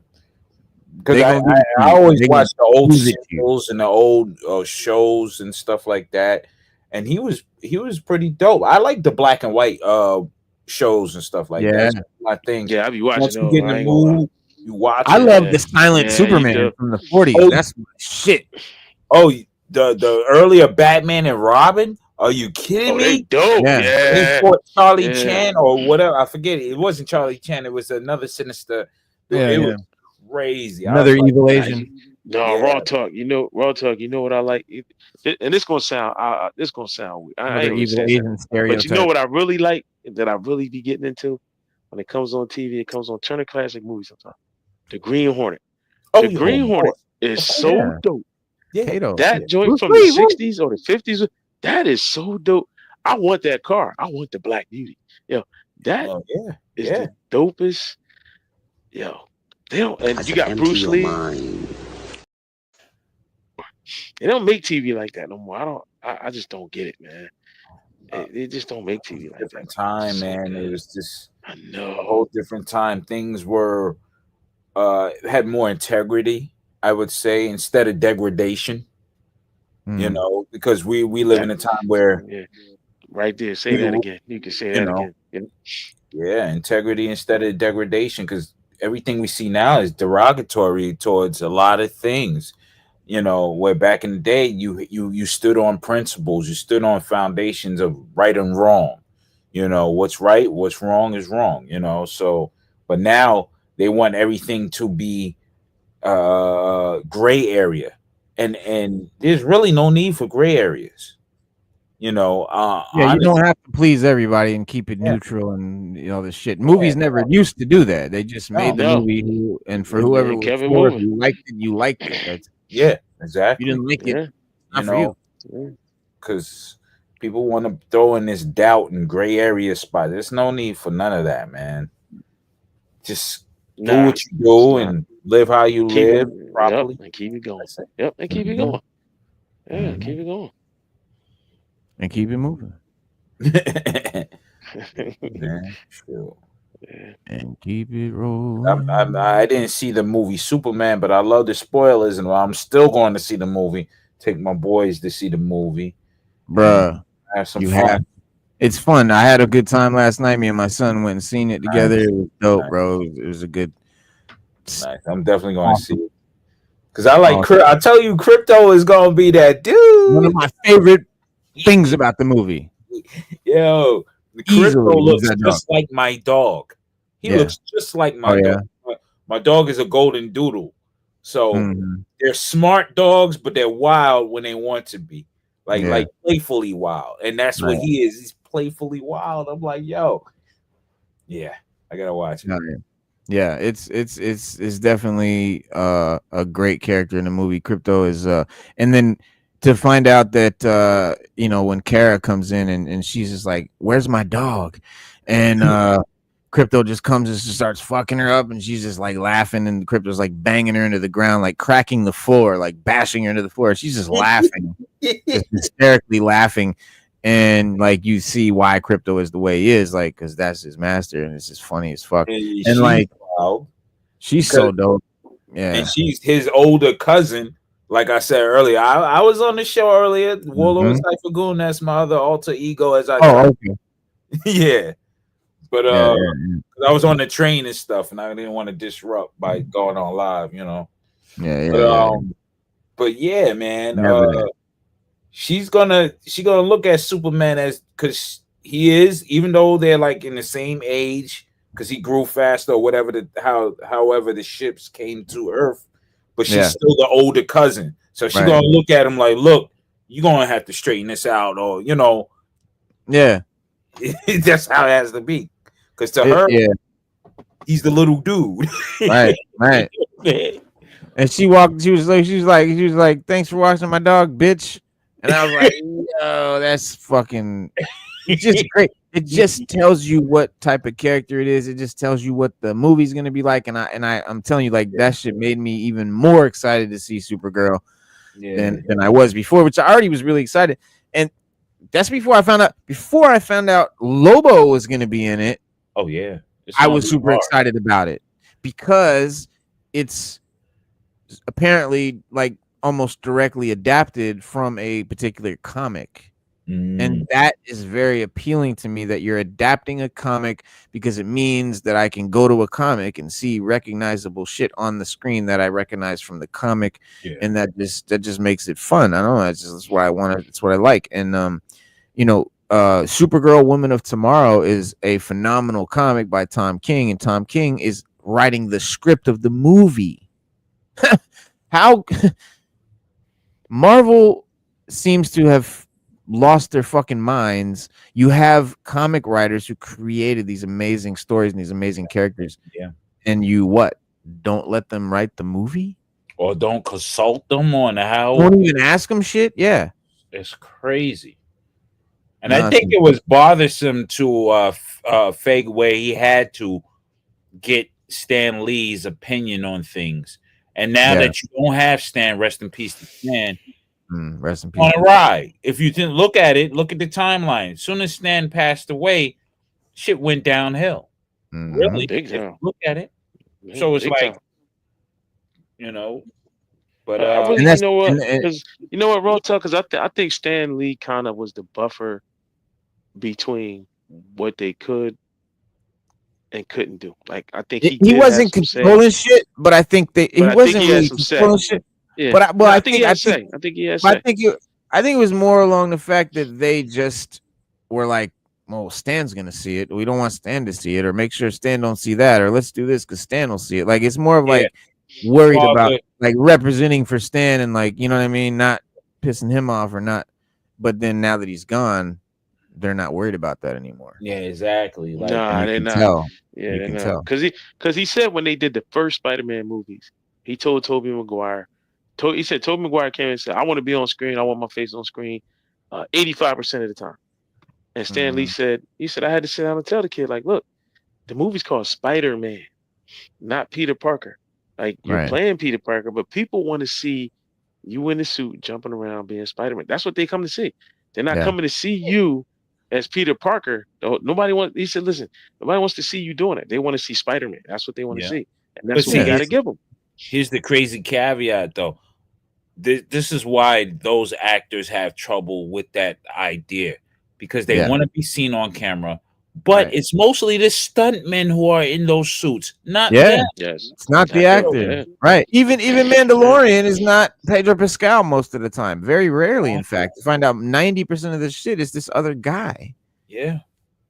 And that's why those type of actors, those extras, and those stuntmen and stunt women, they want higher wages. They should be given higher wages. They're doing, and especially for superhero and action movies, they're doing the bulk of the work. Yes. To be honest, you know, they're doing the bulk. You know, you have few outliers like Tom Cruise. Tom Cruise, he's an anomaly. You know, I just gotta say he's an anomaly. He's the quintessential movie star. He's the movie star, and he gets a lot of respect from the stunt guys too, because he does a lot of stunts. Yeah, because that stuff is not easy, and some of it has been life threatening and things of that nature. You know what I mean? You're risking your life in some instances. Remember, he broke his Remember, he shattered his ankle and ribs. One of those Mission Impossible. I think it was not the one that just came, but the one before that. He jumped off of a roof or something, and he did the stunt, but he broke his ankle or something like that, or sprained his ankle really. And if you look real close at the movie, when you're looking at it, if you look real close, you can see the cast and some of the you can see the air cast he had on and some of the scenes. I never noticed it until I was watching the interview where he said he was like, if you look, you can see, and they showed it. I was like, oh damn. No, you can see the air cast.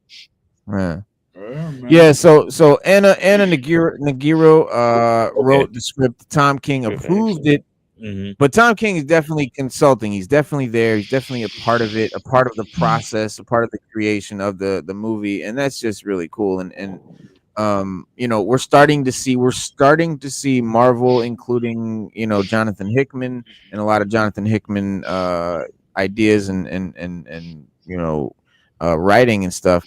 But James Gunn said that Superman, he said he feels like it's actually the first superhero movie that he's directed.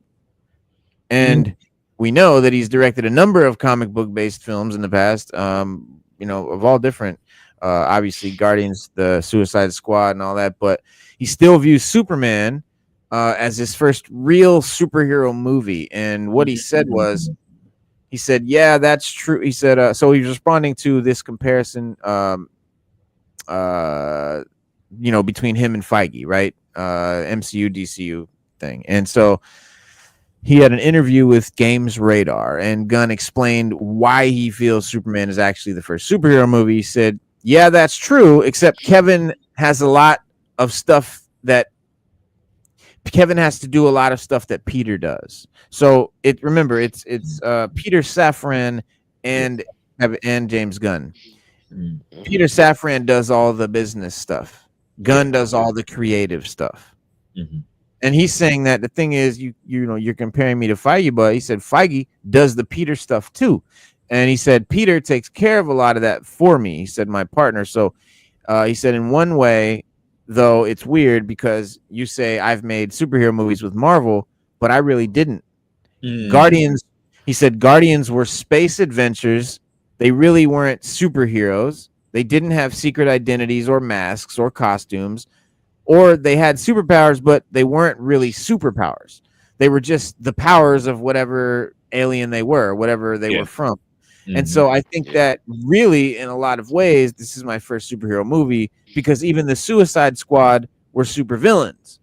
So he said, technically, he said, so that brought in a bunch of challenges in itself because superheroes, everything I do comes from a place of, well, what if it was real? And so, you know, if I started telling the story of Rocket Raccoon, what if Rocket Raccoon was real? How would he exist? And where would he come from? And with this, what if Superman was real? What are his beliefs? What is his relationship with his girlfriend like? What is his relationship to the government like? So that was really coming from that place. And so he made some valid points, although, you know, it's difficult not to think of Guardians of the Galaxy as superheroes. You know, when they're flying into battle with the Avengers, and Task Force X might technically be villains at the start of the Suicide Squad, but they do become heroic towards the end. But sorry, go ahead. No, I'm sorry to cut you off. I would think he's probably, I don't know. I see it from the point of view where he's done nothing but anti-heroes. Yeah, you know what I'm saying? That's I mean, Guardians are a bunch of thieves. You know what I mean? I mean, they were all prisoners at first. Yeah, they was all in jail, so they were misfits and things of that nature. So, yeah, this is the first superhero film where he's dealing with a real hero that will sacrifice no matter what. Right. And then, yeah. He said, and he said, so he said, and that's a wrap. Gunn said, So it's God bless our cast and crew whose commitment, creativity, and hard work have brought this project to life. I set out to make a movie about a good man in a world that isn't always so much.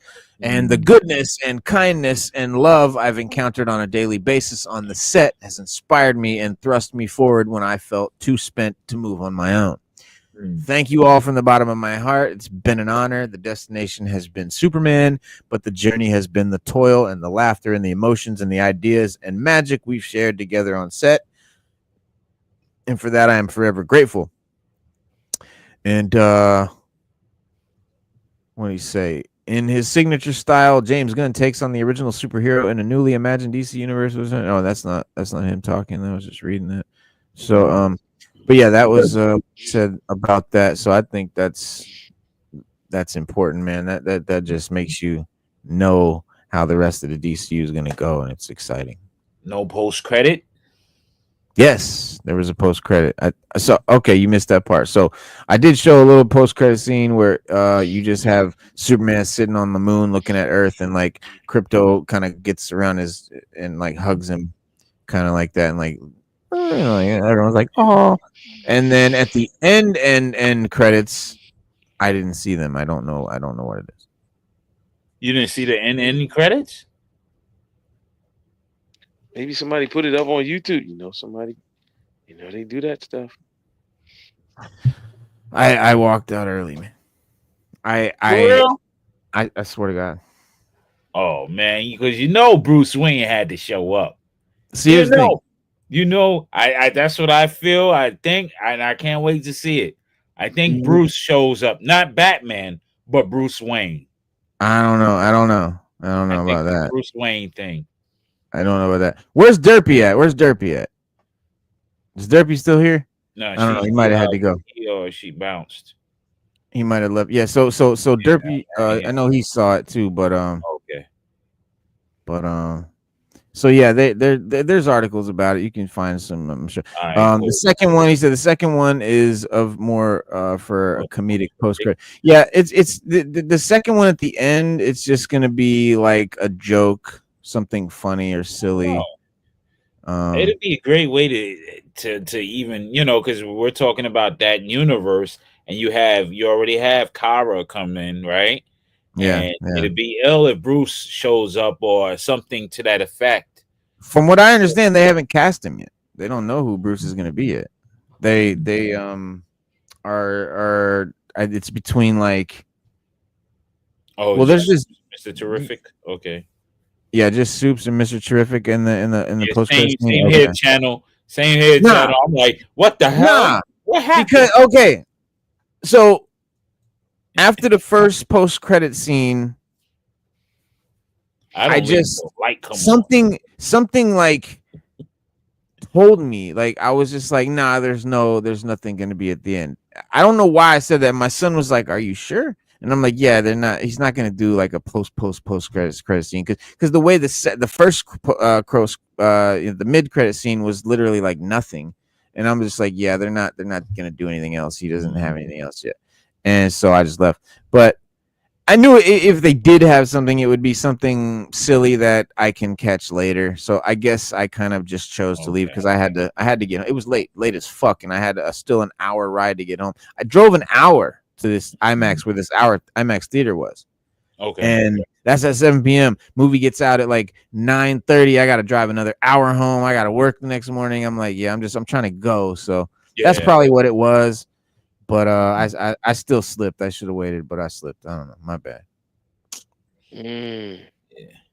But no, but I get it though, you know, because whenever we go to the movies, my wife thinks now that every movie has an end credit scene. I'll be like, baby, I'll be like, honey, that's it. She's like, oh, it's nothing left. No, it's nothing left. That just Marvel. Just Marvel. Yeah. Just Marvel. There was always a post credits. My kids look at me, Dad. So what's the? I was like, here's the end credit scene, but there's another one. Trust me, there's another one. And I don't leave Marvel lights come on, and the people in there come with the brooms and the. That's. I mean, normally that's me. I normally sit there till the very end. Like I wait till after. Especially, I mean, for Marvel movies, you know, and like. You know, but I don't know. I kind of felt like for some reason DC wasn't going to do it like that because they traditionally, you know, they didn't always do that. But but yeah, like for what was Blue Beetle had that credit scene where it was the real Blue Beetle that was coming back, like his father or what have you. Yeah, right. Yo, that was sick. You know, and I can't wait for Blue Beetle. You know, we you know, Superman. I still want to see Blue Beetle because I like that Blue Beetle. Yeah, he's pretty awesome, man. It was good. And that's the one movie or character that they toyed with bringing over from the DCEU to the DCU out of all the DCEU stuff, and so it's still up in the air. Nothing's confirmed about Blue Beetle yet, but it'd be awesome. It's definitely been discussed, and it would definitely be dope. They should definitely do that. But DC's on the move. DC's gonna have a great year, great years. Absolutely. I think so. Fun films, family films. Don't have to be too serious about it, but you get some serious pieces here and there. But you know, don't have to be all the way political and all that stuff. They don't have to be that. You know, because I think he's making movies with, you know, fun movies, comic movies for the family, like back in the 80s, for the family, the whole family can watch. Right. Get whatever they want out of it. Right. So whereas the Marvel now, they gotta have some deep thing where some, you know, you gotta be mostly for adults or what have you. You know, only time kids get involved with it is when the action scenes come. And that's it. As far as the dialogue, kids are not following the dialogue as much, you know. So I think with Teen Titans, Gunn doing these DCs is for the family, you know. It's Really? for comic fans, man. Yeah, It's comic fans. yeah, and yeah, and families. Yeah, I mean, like, Yeah, yeah, because look at families. all our old movies we used to watch. They Mm, followed the comics. They followed the to a T. They followed what the source material was. They didn't right, deviate. They kept with right. and it was always fun. I mean, come on. Mm-hmm. Yeah. Yeah. Well, Stu Dog had to fight crime. I No, I'm think ready. so. Oh, Oh, okay, No, okay. I'm ready. I'm ready. No, oh. I had to feed my fish. They was swimming at the edge of the tank, looking at me like, what up? Like, it's past. Where them Like flakes at, dog? bro, like all three of them was at the corner of the tank, like Where, hitting it, like looking at me, like, yo, like what's where up? them pellets at, B? Where them pellets at, B? Yeah, Word. I'll turn. About time, I'll G. turn around. Yeah, I'll tell. I say, yeah, why did? I was like, wait a minute. Oh, let me. It's like, let me feed him. I forgot to feed him. That part. Yeah. Gunn wants you to go read a comic book after the movie, not go to Dateline. That's Mhm. that's smart. And this is it said this I is funny like because that. I you like said that the structure. same thing. It said Superman isn't trying to be political. We just have real life supervillains now. And yeah, Gunn basically been trying. But wait, hold on. Similarly, it doesn't need to. Gunn doesn't need to turn this saga into an allegory for it to feel timely. Talking about the war, I'm trying to see because I know they're going to talk about that. He doesn't politicize Superman exactly. He just returns the character to his roots as the creation of two Jewish American men whose family fled the pogroms and who gave their extraterrestrial defender of the planet a background as a refugee himself. So basically, yeah, they're saying that the two guys that created Superman were two Jewish men who were refugees from Siegel, right? no, Siegel and Schuster, yeah, right? Siegel and Schuster, was it? Yeah, those are the ones who created Superman, I believe. Yeah, Okay, yeah. Let me see. yeah. Yeah, Siegel and Schuster, right? Yeah, Jerry Siegel and Joe Schuster.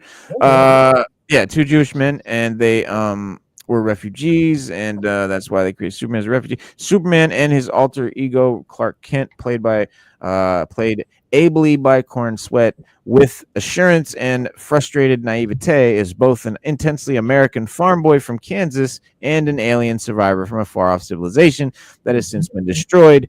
An outsized version of the dual identities most immigrants balance. Superman finds the public turning against him after he intervenes to stop a war between two countries and wades into the international relations. Gunn doesn't need to turn the saga into an allegory for it to feel timely. Similarly, it doesn't need to turn its take on Lex Luthor, played by a spectacularly compelling Nicholas Hoult, into some combination of Elon Musk, Trump, and someone actually smart for the comparison to come to mind. Actually, yeah, okay. Someone actually smart for the comparison. Yeah, Elon, Trump, like you would have kind of thought, but no. Those real life figures have been accelerating into Luthor territory for years now. When I heard that Trump was running the first time, I was like, "Oh shit, that would be like Lex Luthor for president." I said that before like anyone ever voted for him ever. I was like, oh, no fucking way that guy gets to be president. I said that'd be like Lex Luthor for president. And it's funny, kind of comparisons have been made. What Gunn's take on the supervillain highlights is how much the character turns his own envy and resentment into presumed public good, as though the world would, of course, benefit from the relentless pursuit of his interests, even if that means engineering global conflicts and ripping the fabric of the universe apart. Very Trump-like. Luthor believes he's the most important person in the world with freedom to do whatever he wants. Very Trump-like. While Superman, who is genuinely singular, frets continually. He's not living up to what he sees to be the mandate left to him by his Kryptonian parents, which we find out is not what they actually left him. They actually told him that he's supposed to take over and conquer Earth. That was also Reno in the Flashpoint timeline. Yep. Oh yeah. Because So that's in the where regular timeline they never did that, but in the Flashpoint timeline that's what they told me. Right. So in Invincible actually takes from that because that's what the Viltrumites do. They supposed to take over and rule. Exactly. Yeah. Right. Yeah. That's what the message basically was telling him to do. Yeah. And so that was a really cool twist that I thought was very unique and just refreshing and just was cool as shit. And I just like, well, oh wow, what's he gonna do with that? Like, that's crazy. I've never thought of Jor-El to be like that, but and they weren't being like dicks about it, but they were just like, and here's the thing, I saw it as two loving parents who are like, we're getting ready to go send our son off to be, you know, to go to some planet. Let's send him to a place where he's a god. Like, wouldn't you want your son to be infallible, to be just invulnerable, can't be hurt? You would want him to be as protected as possible. So you would send him to a place where everyone around him is weaker than him. That would just be a parent's thing to do to protect their kid. They're not trying to take over the earth because they have ill will for Earth or because they're trying to like further the Kryptonian line. They just want to send him somewhere where he can be safe. Yeah. And so to be safe, you would have to be the ruler. Otherwise you're, you know, fodder for Lex Luthor's and shit like that. So and that's what like Lex Luthor sees. He's like, this dude could possibly be the ruler of the earth. Yeah. Only I should be the ruler, if anything, because I'm a human. I should rule. You know, not this alien. Yeah. That's kind of how he takes it. But he seemed to be more, he seems to be more mad that Superman's just, that people like him, because he wants to be the golden boy that everyone on Earth likes. He wants to, because he's trying to, you know, pull the wool over everyone's eyes that he's this great dude, also like Trump. And but you know, obviously he has his own nefarious you know, agendas, intendants. But he but so it's cool because like you had the like the cool shit from like the comics mixed with like the wholesome family, like you're saying, raw talk, like vibe that just like, you know, everyone can be down with, but like without trying so hard, like how Marvel tries so hard to please everyone and not offend anyone and and like they don't DC this movie doesn't seem like it's doing that. It just is, because it's just genuinely what it is, you know. It's just genuine, and it's easy to draw comparisons with Lex Luthor, because remember, Lex Luthor in itself is a symbol of those type of people. You know, those rich oligarchs and that lust for power. He's just the archetype for that. That's what he is. That's the symbol of who he is. So when we see everybody in real life act like this, Elon and Trump and all that, they're gonna make comparison, but he always been that symbol for those types. You know what I'm saying? So, and at the same time, Siegel and Schuster, that's how they saw Adolf. Right. You know, so same thing, same archetype, same characteristics, same everything. You know what I mean? So it is what it is. So it's easy to say, oh, he's drawing comparisons to Trump. No, it's the other way around. They're just there. He's always been, you know, Lex Luthor have always been this way throughout. That's what. That's kind of like what the article's saying. They're like, it's not. He's not being political. It's just that we really have people like this in real life. Yeah, it's just what it is. It's like, you know, life is imitating art, you know, so to speak. Art imitating life. That too. But Ultraman. Earlier you was talking about Ultraman. Yeah. Okay. So yeah. I can't wait for the movie. Ultraman is him and Ultraman fighting. I can't wait to see that either. Yeah.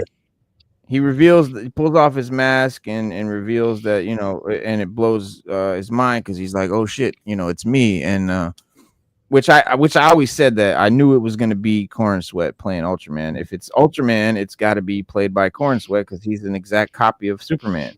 Yeah. And well, at least a clone of him. And so when he takes the helmet off and you see that it's him, and then Lex basically like explains that he basically has no free will. He's basically dumb as a box of rocks. He came out like he said, I made the clone, but it just, you know, it wasn't perfect. How And did he gather the DNA for the clone?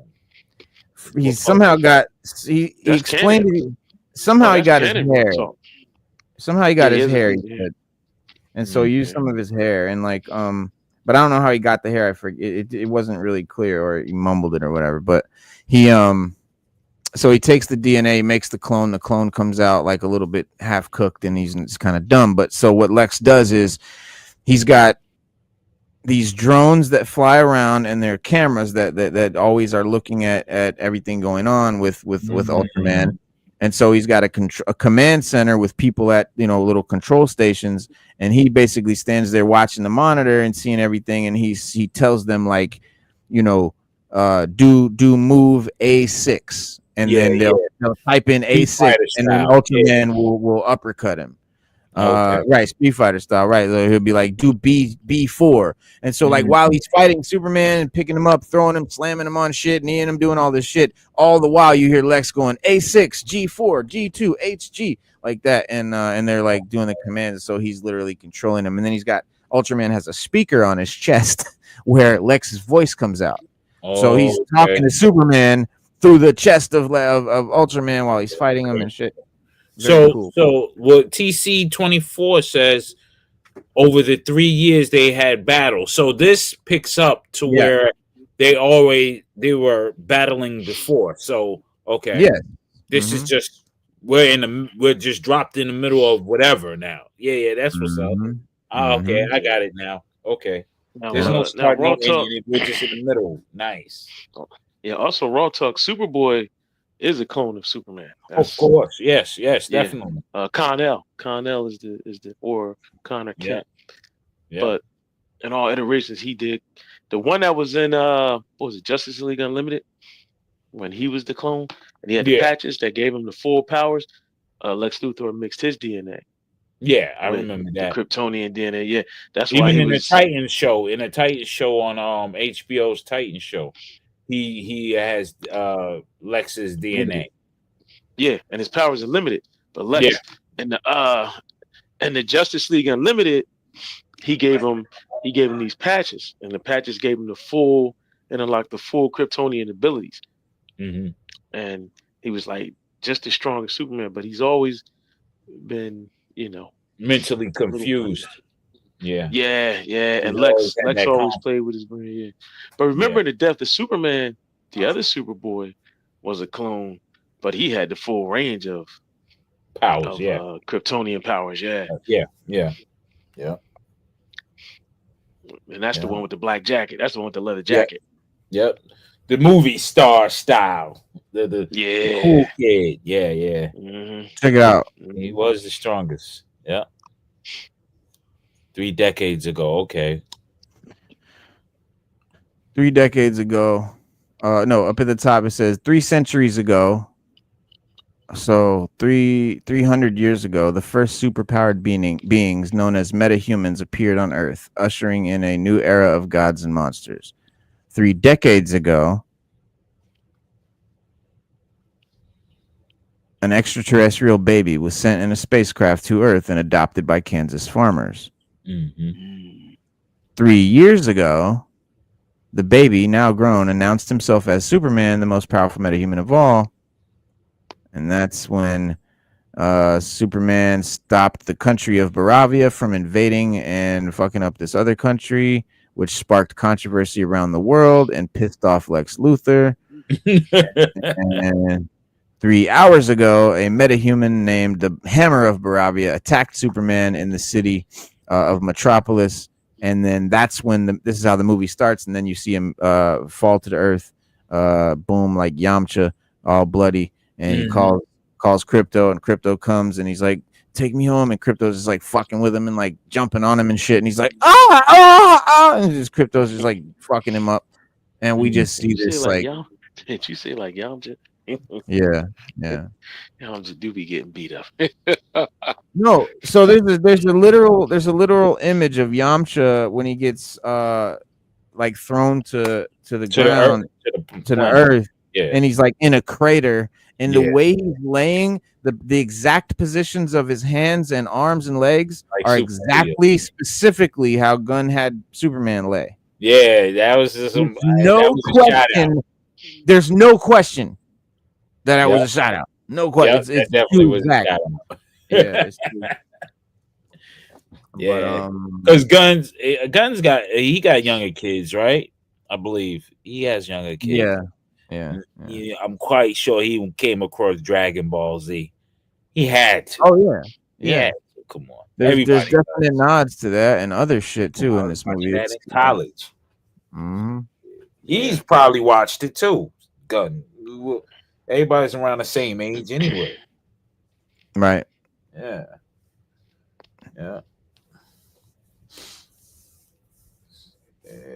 Yeah, that crater move. Imagine that falling to the earth being a crater. Yeah, that looks fucked up. Yeah. Yeah, man. Yeah, okay. Got Ultraman. Yeah, Young Justice. Yeah. Young Justice was dope. Yeah, I said Justice League Unlimited. Yeah, Young Justice kind of can't. Yeah, they broke that down. So we got a new look at Galactus, apparently. Really? A new look at Galactus. Let's see. I don't know. If I watch the Superman film, I know everything else after is going to be underwhelming. You know what I'm saying? By standards, quality. I'll tell you. I believe it's Fantastic Four has a fuck ton to live up to. Because they have to compete. They've got to compete because it's coming out this month, I think. So coming out the 24th. 24th, 22nd, yeah. And so something like that, the 20 something.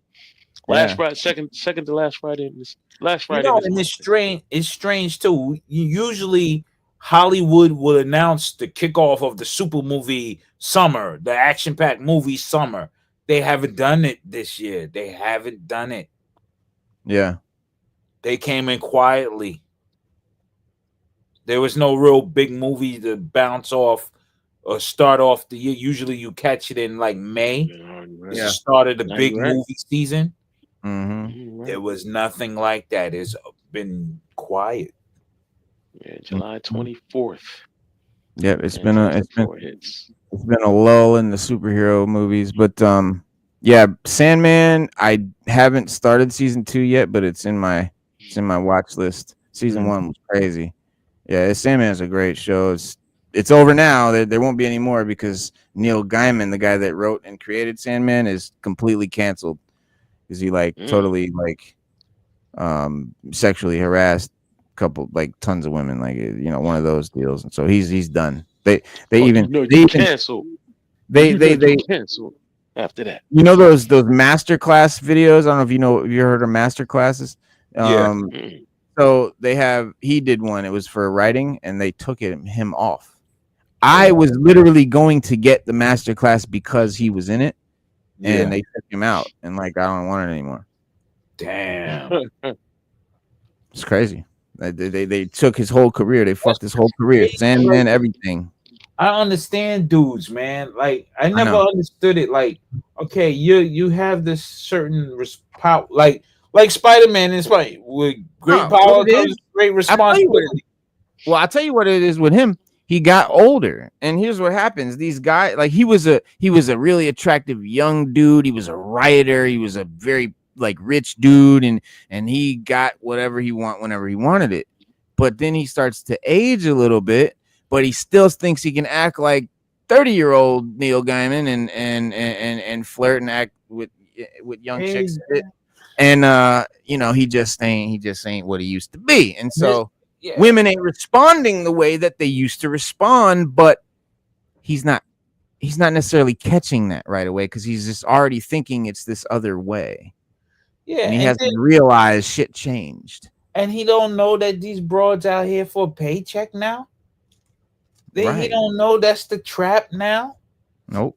None. No, no, Not none. that he doesn't know that. He He's doesn't just think scared. he would ever be the one. He's the girl's gift, women's gift, God's gift to women or whatever, right? So he's not gonna be the one that they Crazy. do that to. It's crazy. Yeah, these guys, they do that shit. No, Kevin he- Spacey, he- You got to be careful now because there's no more Franco. wham bam. There's no more wham bam. Thank you, ma'ams. There's no more Nah, there's as no more soon as you, one as soon night as you do stand. one of None of that. those, they can Yup. come back 4 years later. Talk about, yo, he took it from Right. That's true. Don't let him come back 4 years later with a 4-year-old. Talking about Yeah. None of that. There's it's none your of that baby. no more. Yeah, there's none of that no more. It wasn't consensual. What? I changed Yeah. my mind. What? Well, did he know that? Well, no, I changed my mind, weeks later, but Yo, it's crazy. The world is done. done, bro. Yo. Oh, It is. Oh, look. It is. It's there's no more of that wham bam, one night stand, casual, nothing. Yeah. nah, You everybody better be got careful. ulterior motives. Mm-hmm. Dudes got motives out the gate. Women got motives after the gates open. Mm-hmm. That's crazy. He said after the gate closed. After the gate. He said after the gate closed. Open after the gates Open open. gate open. And then they got their own little spiel and spin. We're gonna let you do this, but you gonna pay after. You definitely gonna pay one way or the other. You gonna pay. Okay. Look at shit.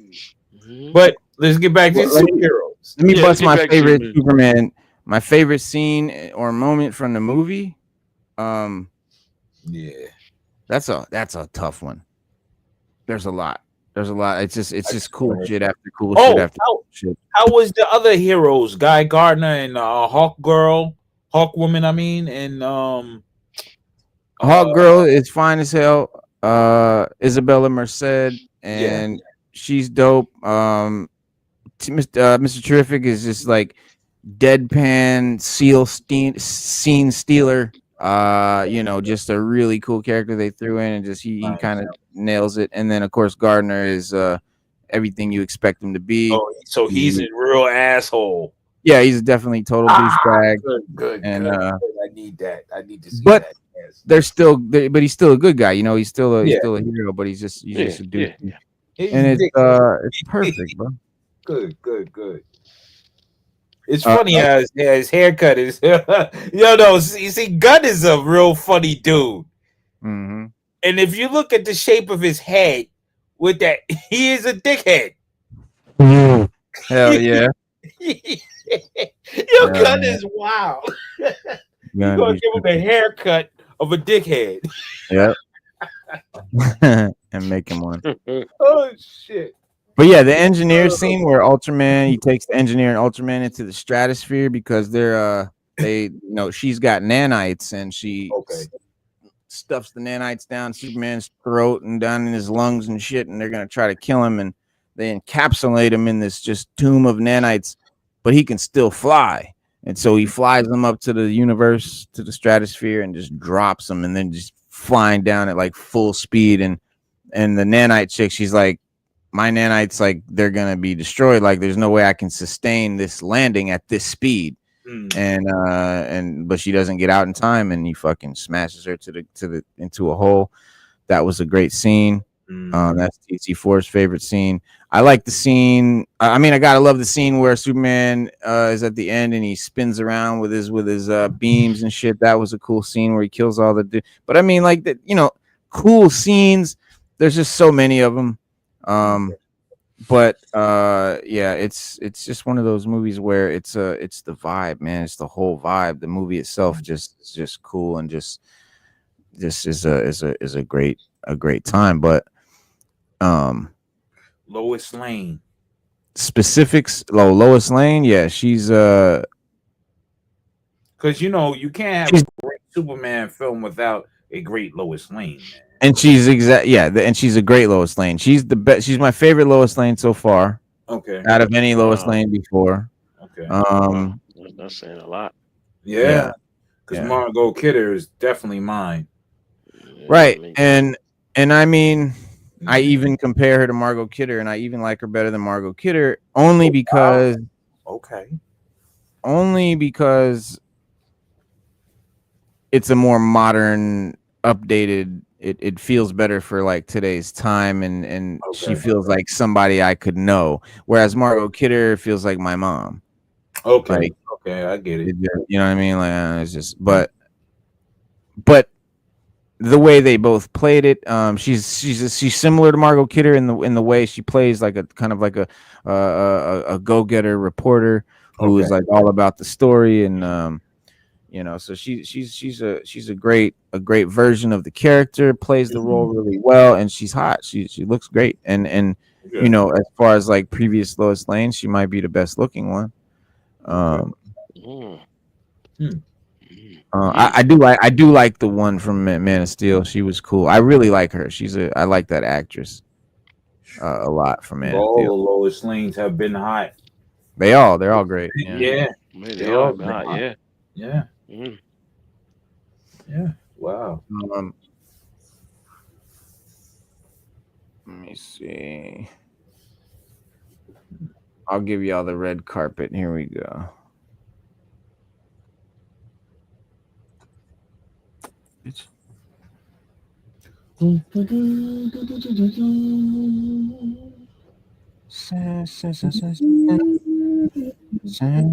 Yeah.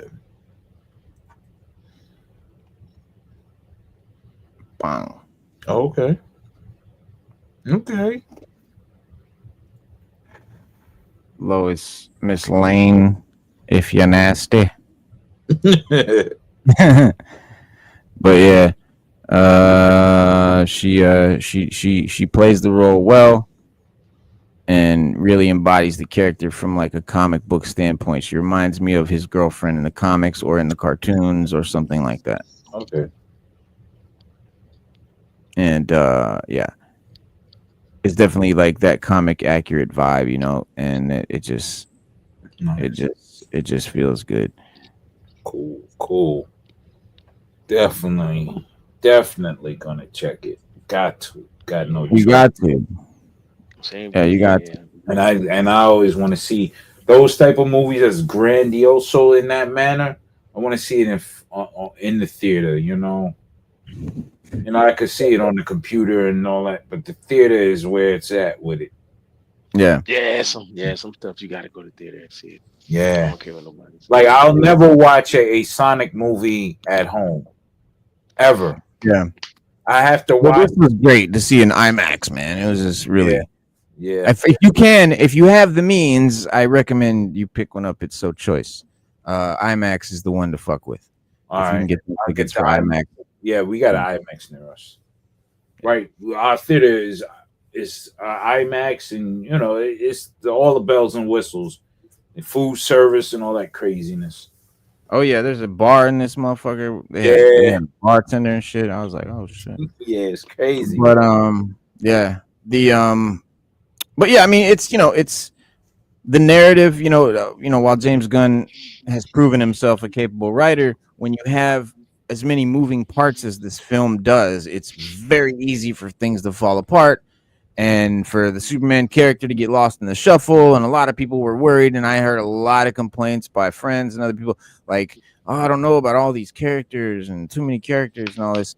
It's absolutely perfect because it's how like a cartoon movie would be. There would be all kinds of characters that and you don't want to just have Superman all the time. Like it's cool to have a relief or someone else there and just and getting to see like other superheroes doing shit. I mean that's any comic fan is gonna like that. So like I said, this movie is just to a comic fan, I think it's the perfect comic movie so far. Like, and it does compare to Wolverine and Deadpool in that way. It compares to the Guardians movies, obviously, in many ways. But yeah, if you like any of that stuff, if you liked Wolverine and Deadpool, if you liked Guardians of the Galaxy. You're the type of person that likes comics and that comic vibe, and that's what they did here. And he did it well. Like and all the stuff that people were worried about, he juggled them motherfuckers perfectly. And the original subtitle of this film was Legacy, and it could have been kept because that idea is vital to Gunn's story. It's Clark Kent not only battles Lex Luthor, but he's also kind of it's like what kind of mark he wants to leave on the world, and that does not fully accept him right now, and due to him being Kryptonian and all that stuff. And so the plot point is obviously more relevant than ever nowadays because there's the debate around immigration and immigrant rules and that conversation. And Kal-El, Clark Kent, first and foremost, is an immigrant that embraced the values of Earth and the United States, and some are accepting of him. Others, like Lex Luthor, want to see him as a threat to the country and to humanity's way of life. And it's just very poignant. And so Gunn treats this issue with respect and encourages viewers to see Clark Kent simply as like a person who came here for the better, and to help people and to just make life for people better, and devoted to, doing good. And so it doesn't matter where he's from, right? And so his actions and his character tell you who he is, and the mindset, that I think everyone should have, if you ask me, is on display. So Clark struggles with his heritage, and him wanting to leave that mark on the world are very relatable. We have all tried, I think, to break free from the baggage of our families or our backgrounds in one way or another to kind of become who we are or who we're meant to be, and that's never easy to figure those things out. So even a character as powerful as Superman is juggling, is struggling with that. And so it just makes it very satisfying and relatable. And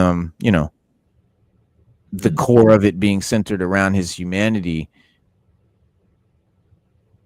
gives it gravitas and meaning. And so for people anyone that tries to hate and be like, oh, it's cartoony or it's just silly, because I've heard this shit, I've seen it's silly and all this, like, you didn't watch it. You didn't. You glanced, you looked, but you didn't see. And we gotta also understand, like, Superman, for the most part, he's not everyone's favorite hero. Even though he was one of the strongest heroes, the most moral out of all the heroes, I would say.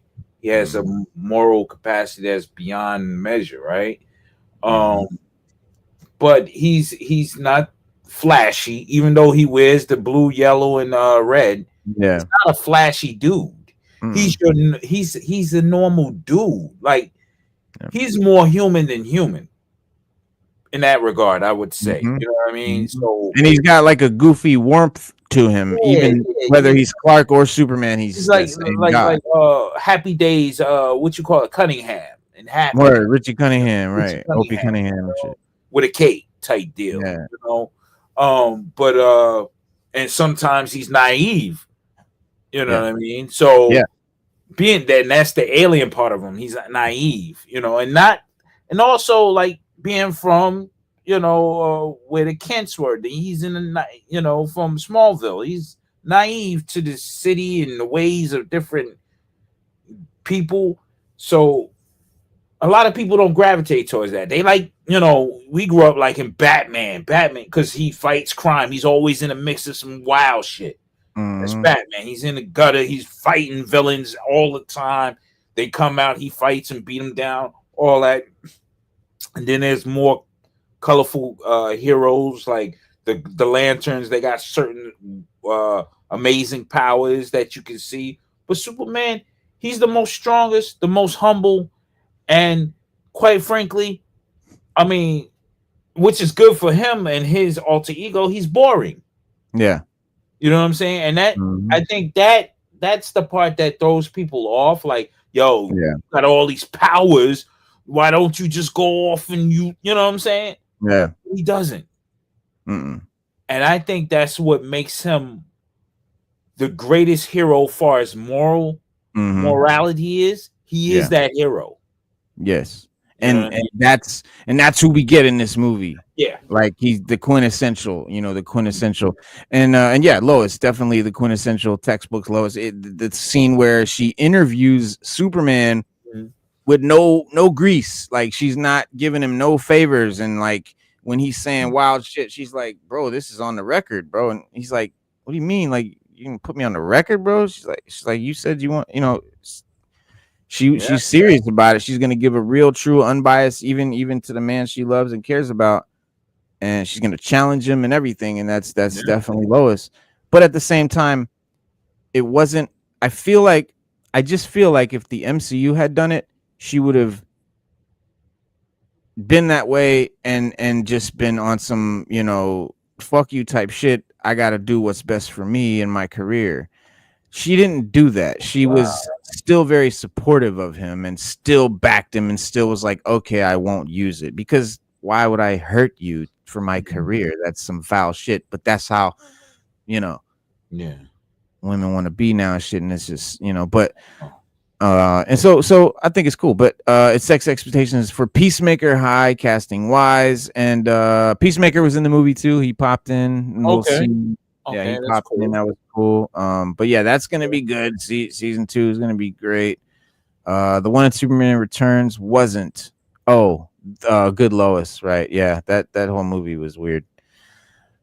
She was snatching soils at every red carpet last month. With that dress. Red Leader says, I saw the movie yesterday and I didn't like it. He said it's a shit sandwich because if it doesn't do well, we may not see another Superman movie in our lifetime. I doubt that. You I doubt doubt. that? Yeah, because if you thought that was a shit sandwich, I Yeah. mean, we could say the Justice League in some sense with the Flash. Look at the The Flash. Flash was a big That was a hot big dog. fucking fuck burger, and Yeah. he still got the green light to do the Flash movie. You know what I'm Mhm. saying? Yeah. And stuff like that. So, But I mean, but everybody got their own doing opinion, and it's cool. he's but saying it's a shit sandwich because if it doesn't do well, like that doesn't make it a shit sandwich because there's a lot riding on it, right? It could be a good movie with if it doesn't do well, we may not see another Superman. But here's the thing: if it doesn't do well, which it already has done well. So here's the thing, guys: it's already done well. Day one, it did well. Day Friday is only going to do better because of all the hype from this, and when people see it Friday, that's going to snowball again and snowball again. That's how these things happen. I don't see any possibility of this movie not being very successful and them continuing the DCU and us seeing not only more DCU, but more Superman. Corn Sweat is going to be in a lot of more DCU movies going forward. But but he has a point. I mean, his point being that if this fails, if the DCU fails, I won't say it's the last DC universe we'll ever get, but it will be the last time Warner Brothers does it. Like Warner Brothers may be definitely done with DC movies if this doesn't go right. Yeah, They may definitely. Yeah, because Warner Brothers, they're I mean, it's a corporation, they deal in numbers. Strictly numbers. They don't care about emotion. They don't care about nothing like that. It's all about the numbers. If the numbers don't look correct, then they'll second guess it. Yeah. But history shows that your only bankable hero, real bankable heroes in all of comics, the most bankable heroes are Batman, Superman, Spider-Man, and Spider-Man. That's it. And Hulk. Everybody else got to go ahead due to those characters. You know what I'm saying? Mm-hmm. So it's like, in publications and in movies, those are the right. So eventually someone will make another DCU movie or a DC universe, whether it's Warner Brothers or not. But I even, that being the case, I don't see this movie not doing well. It's just too good. And if you didn't like it, I don't think you didn't like it because it's not a good movie. You didn't like it because you're not a comic book fan, maybe, or it's just, maybe you really are just a hardcore, like you just love Man of Steel, or you just want like you don't like any happy-go-lucky superheroes, you don't want no good, you want only Batman and Dark Knight shit. And like I feel that too, and like I definitely was that way as a kid. I just lately, and I don't mean to I don't mean to say that, but like even as an adult, I was like that. So yeah, no, I was like that as an adult, but as of my more recent years, I've definitely learned to appreciate things that I used to scoff at or shun. Like I would have never cared to see a Supergirl movie when now that's probably what I'm the most excited for. That's crazy to me. I'm 100% a dark and brooding Batman fan from this, since I was a little kid, since '89 Batman. And it just, that proves to me that this is going to be successful, because if I can like it, if a Batman guy, if a Marvel guy, a Batman guy, a Wolverine guy, Cable is my favorite character, if I can like this movie that's a Superman movie, it's got to be good. It's got to be good, because it's not just like I said, even if you don't like Superman, all the other superheroes, this cool corporate team, the Justice Gang, and just it's just so much, so much value there. There's so much to like and grasp onto and like appreciate, man. It just I think it absolutely worked in its favor to have the characters that it has, and I knew it would, and I was excited about it for that fact. A lot of people thought that was the scariest. Oh, too many people. That's what I liked about it, because that made me know James Gunn I knew what he was doing. I knew he was trying to make a movie that was more like a comic book. Yeah. And that, because in a comic book, the people around Superman and shit, like the people of Earth and shit, they know of other superheroes. But every Superman movie in the past, the people of Earth, there's no other heroes. No one's ever mentioned a Batman or a Justice League or anything in any Superman movie before. It's just Superman. Until Snyder starts to bring shit together and tries to make an MCU, and fails because he made everything one tone. It's like he had a filter over all of it. The same filter over all of it. Well, I wouldn't blame him for that, because as a creative, if you want things to be consistent and have a continuity, you want it under one filter. Look at what you call it with Batman Rises, Batman and Dark Knight. Well, no, that's a single franchise. That's one movie, and so that trilogy should be all the same. Yeah, but I mean, if you, for example, all those movies are not in the same filter. Well, look, I mean, with Wonder Woman, and then you go with the Superman versus Batman, the tone was set. I mean, I think the tone was set early on with the Man of Steel. So yeah, in that universe, that tone has a certain way of, like, you don't want to see him in a bright, cheery tone if you set the tone from the beginning. Mm-hmm. So I understand that aspect.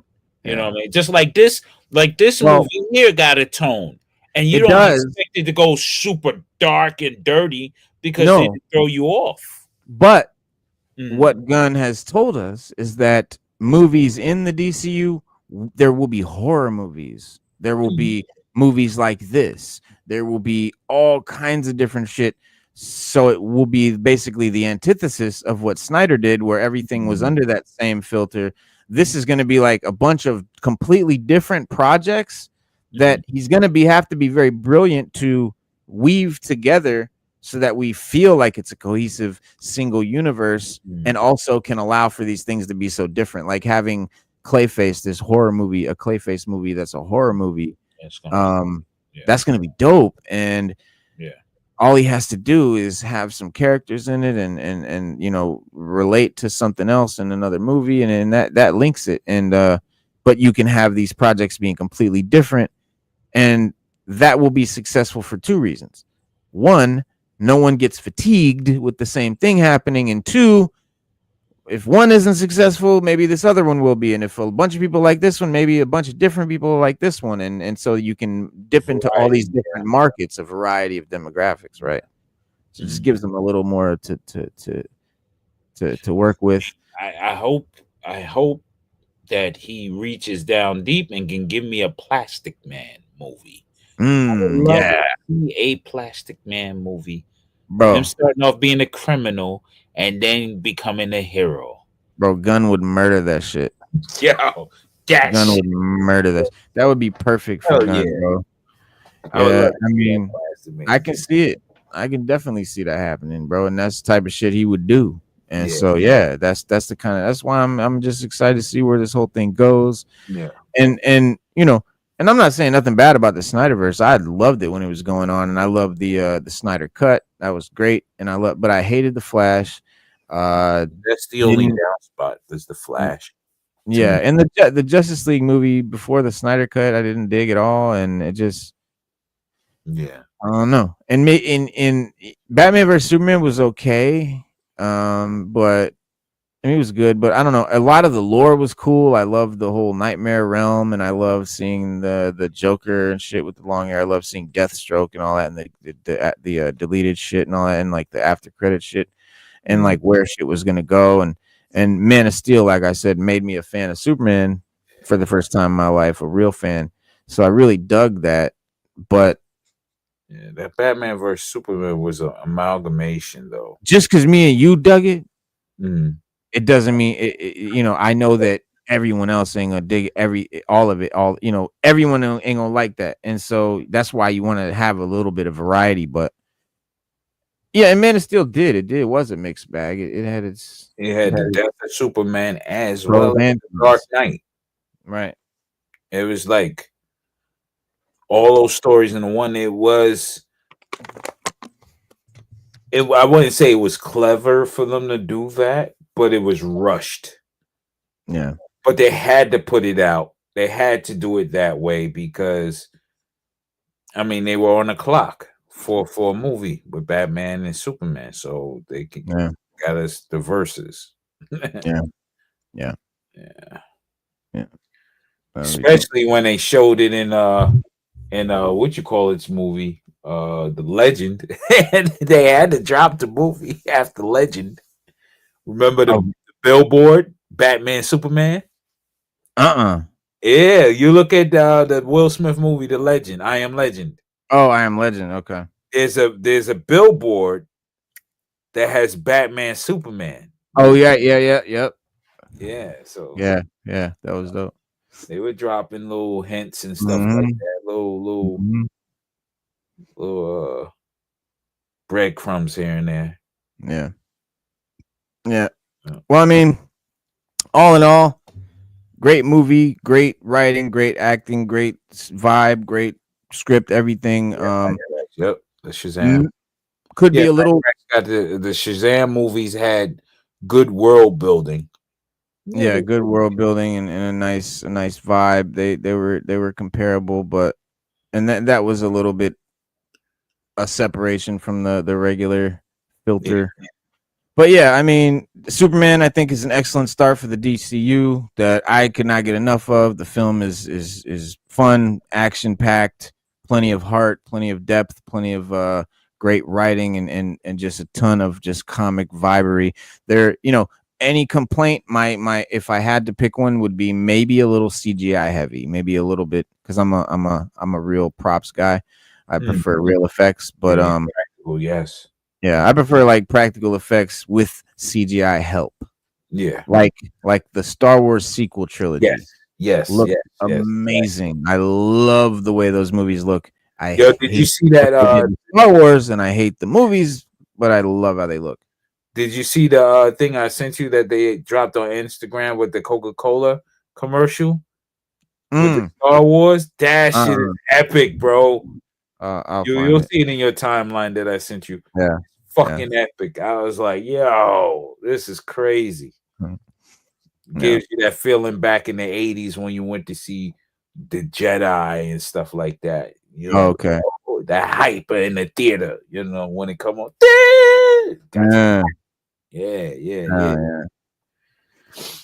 Well, y'all, it's 10 o'clock. I gotta work tomorrow, so we gotta wrap it up. But for the you know, I think David Cornsweat, Shanahan, Nicholas Holt, everybody, they did very good versions of Clark, you know, Superman, Lois Lane, Lex Luthor. They're great versions of the characters, whether they're the best or whatever. They're phenomenal. They fit. They work perfectly. I think people are gonna be talking about this for many decades, and it truly plays out like a comic book on live screen. That's it. It's a comic book in live action. It's a sign of things to come. I think James Gunn was the right person for this, and the DC is going to definitely benefit from it. Cool. But yeah, man, we'll see you guys. We'll do this every Wednesday and Friday, or Saturday. Every Wednesday and Saturday, 7 p.m. So come check us out. Hit that like button, subscribe. It helps us out for the algorithm. If you leave a comment in the comment section after the show, if you could do that. And of course, we'll see you guys Saturday, man. Have a great rest of your week. Raw Talk, thank you for coming on. Derpy, thanks for coming on. Stu Dog, everybody, and everybody in the chat. We'll see you guys Saturday, all right? Yep. Everybody be safe and stay cool. And don't forget, be water, my friend.